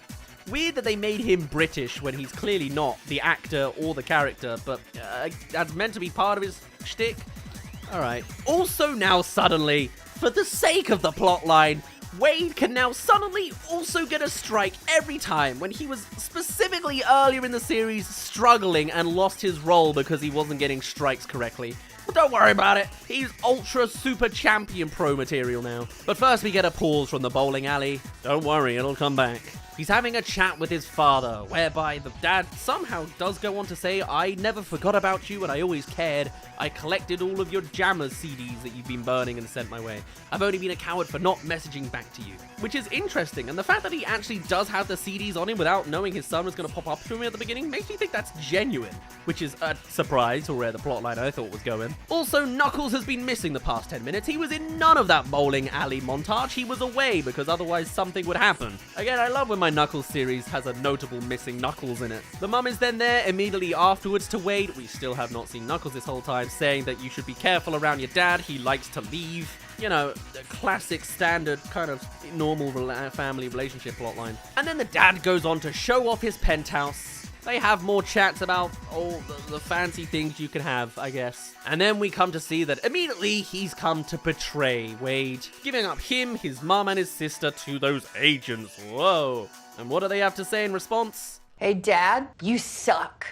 Like, so hard. Oh, I hate this. Why? It's so kiddie. I know it. I think it's the over-childification of Paramount's version of Sonic that really kind of just gets under me. But of course, that's the demographic they're going with, so I still don't think it really works. There's then another gag about how they try to threaten his sister's life and he doesn't care, but he threatens his mum and he's instantly on it. Vaguely, they're good comic relief, but a lot of the times it's just uncomfortable. And so Wade does the big, bad, scary thing by instead actually choosing to betray Knuckles and sending him upstairs to the penthouse without himself to be shot to death by the agents. No real resistance, just a sad, pitiful expression the whole time. But it does mean we do finally get to our finale. Oh, we're finally there. Episode 6. With a mini recap of the end of the last episode. Knuckles thinking to himself in the elevator and then being completely bombarded upon.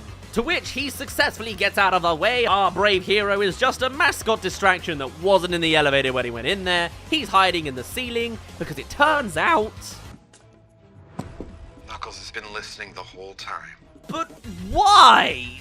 Wade went in there specifically because he went to go see his father at the penthouse. He didn't go there knowing the villains were going to be there. Was he just randomly spying all day on his friend for no apparent Why would you set this up? This doesn't make... It's a Deus Ex Machina that you haven't written well enough to actually justify it. So it's so childish, man. It's really written like you're not allowed to be more than 12 to watch this movie. It is insultingly poorly written, from a narrative perspective and from a comedic perspective.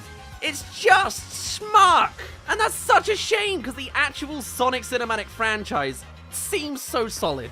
I am a little dicey on the Keanu Reeves casting. Am I allowed to point that out at this point? I think Keanu Reeves is fun. I don't see him as a solid voice actor. Even if it didn't go with the fan choice of Hayden Christensen, I feel like Keanu Reeves is just the popular play, you know? He's at his best when he's doing Cyberpunk, and I have a feeling he's not going to say any Cyberpunk-like lines. But hey, I'll save my skepticism to when we actually see the third Sonic movie. Anyway, with Knuckles magically having all of the answers, the big fight scene comes in. Finally, some fun. The action is the highlight, and it's not exactly spared from, like, the quality of the Sonic movies. So it's nice.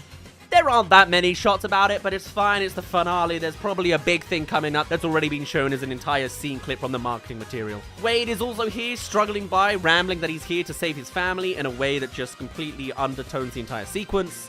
The sister, as well, is doing her classic annoying thing, whereby she refuses to be saved by the guy, saying she'd rather do it the FBI way and dislocate her own thumb to get out of the handcuffs. Knuckles actually wins the fight this time by punching the portal rings that are aimed at him, and also they're suction portals that are attached to each other, which is a little weird. And then the agents are removed from the entire existence of the universe, I guess, cosmically. I don't know what happened there, but it's an ending, sure.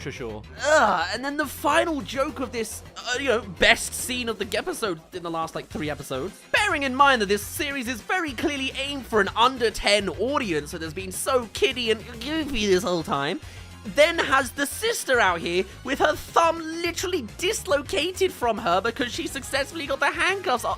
Ugh! This really is a Paramount production, except they've gone right back to the disgusting era of SpongeBob episodes. This is just the thumb infection bloating mess as last time. Why would you show this when you're specifically making a series that's aiming and pandering to such a younger demographic? Oh! This series is so good visually, and it's nice to see more of this world, but Oh, it sucks!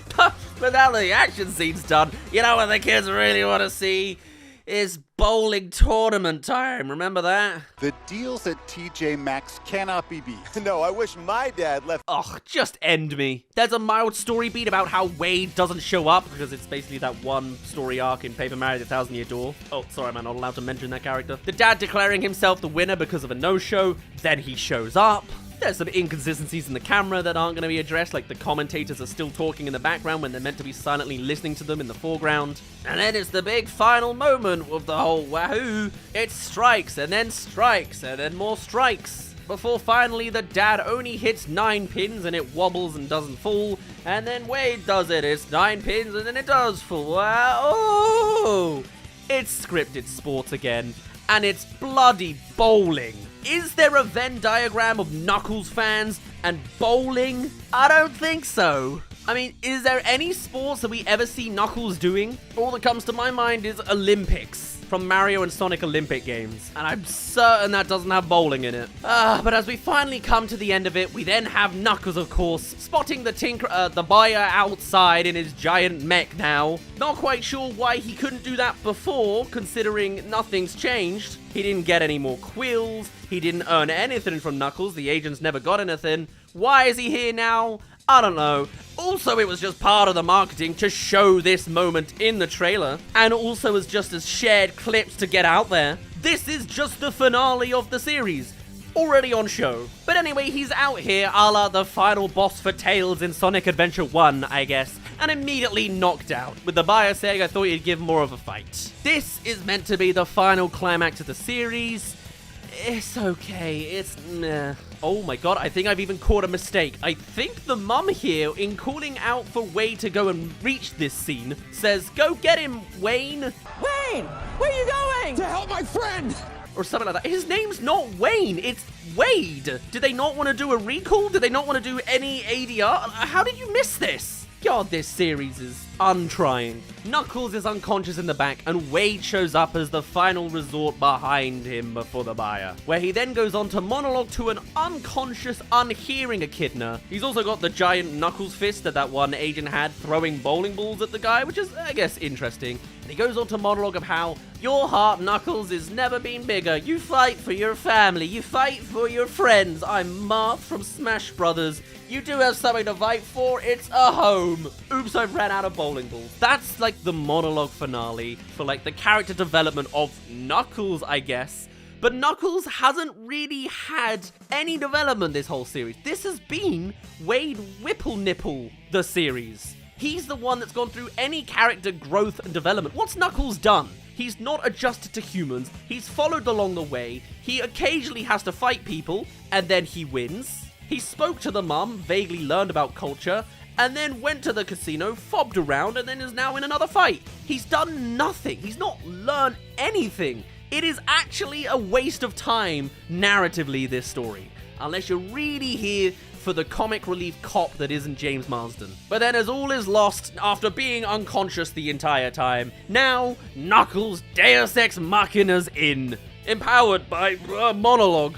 And he has literally never lost a fight this entire series. He's never been shown that he is wrong, and he's never been in any real conflict of himself. The closest you can count to a fight he lost is the first part of this fight, which was 10 seconds long. But now he activates the thing. It's the Flames of Disaster, his flamey fists we heard about from the giant Facebook Marketplace advert. From there, generic rock music comes in as he goes on to insta-kill everything, punching through every whip arm in a singular punch. No Knuckles-related music, nothing Sonic-related, just generic rock with no impact to the action, just a punch sliced through like he's a pair of red scissors. Only then doing something vaguely interesting by catching the giant bowling ball decoration and crushing it onto the buyer.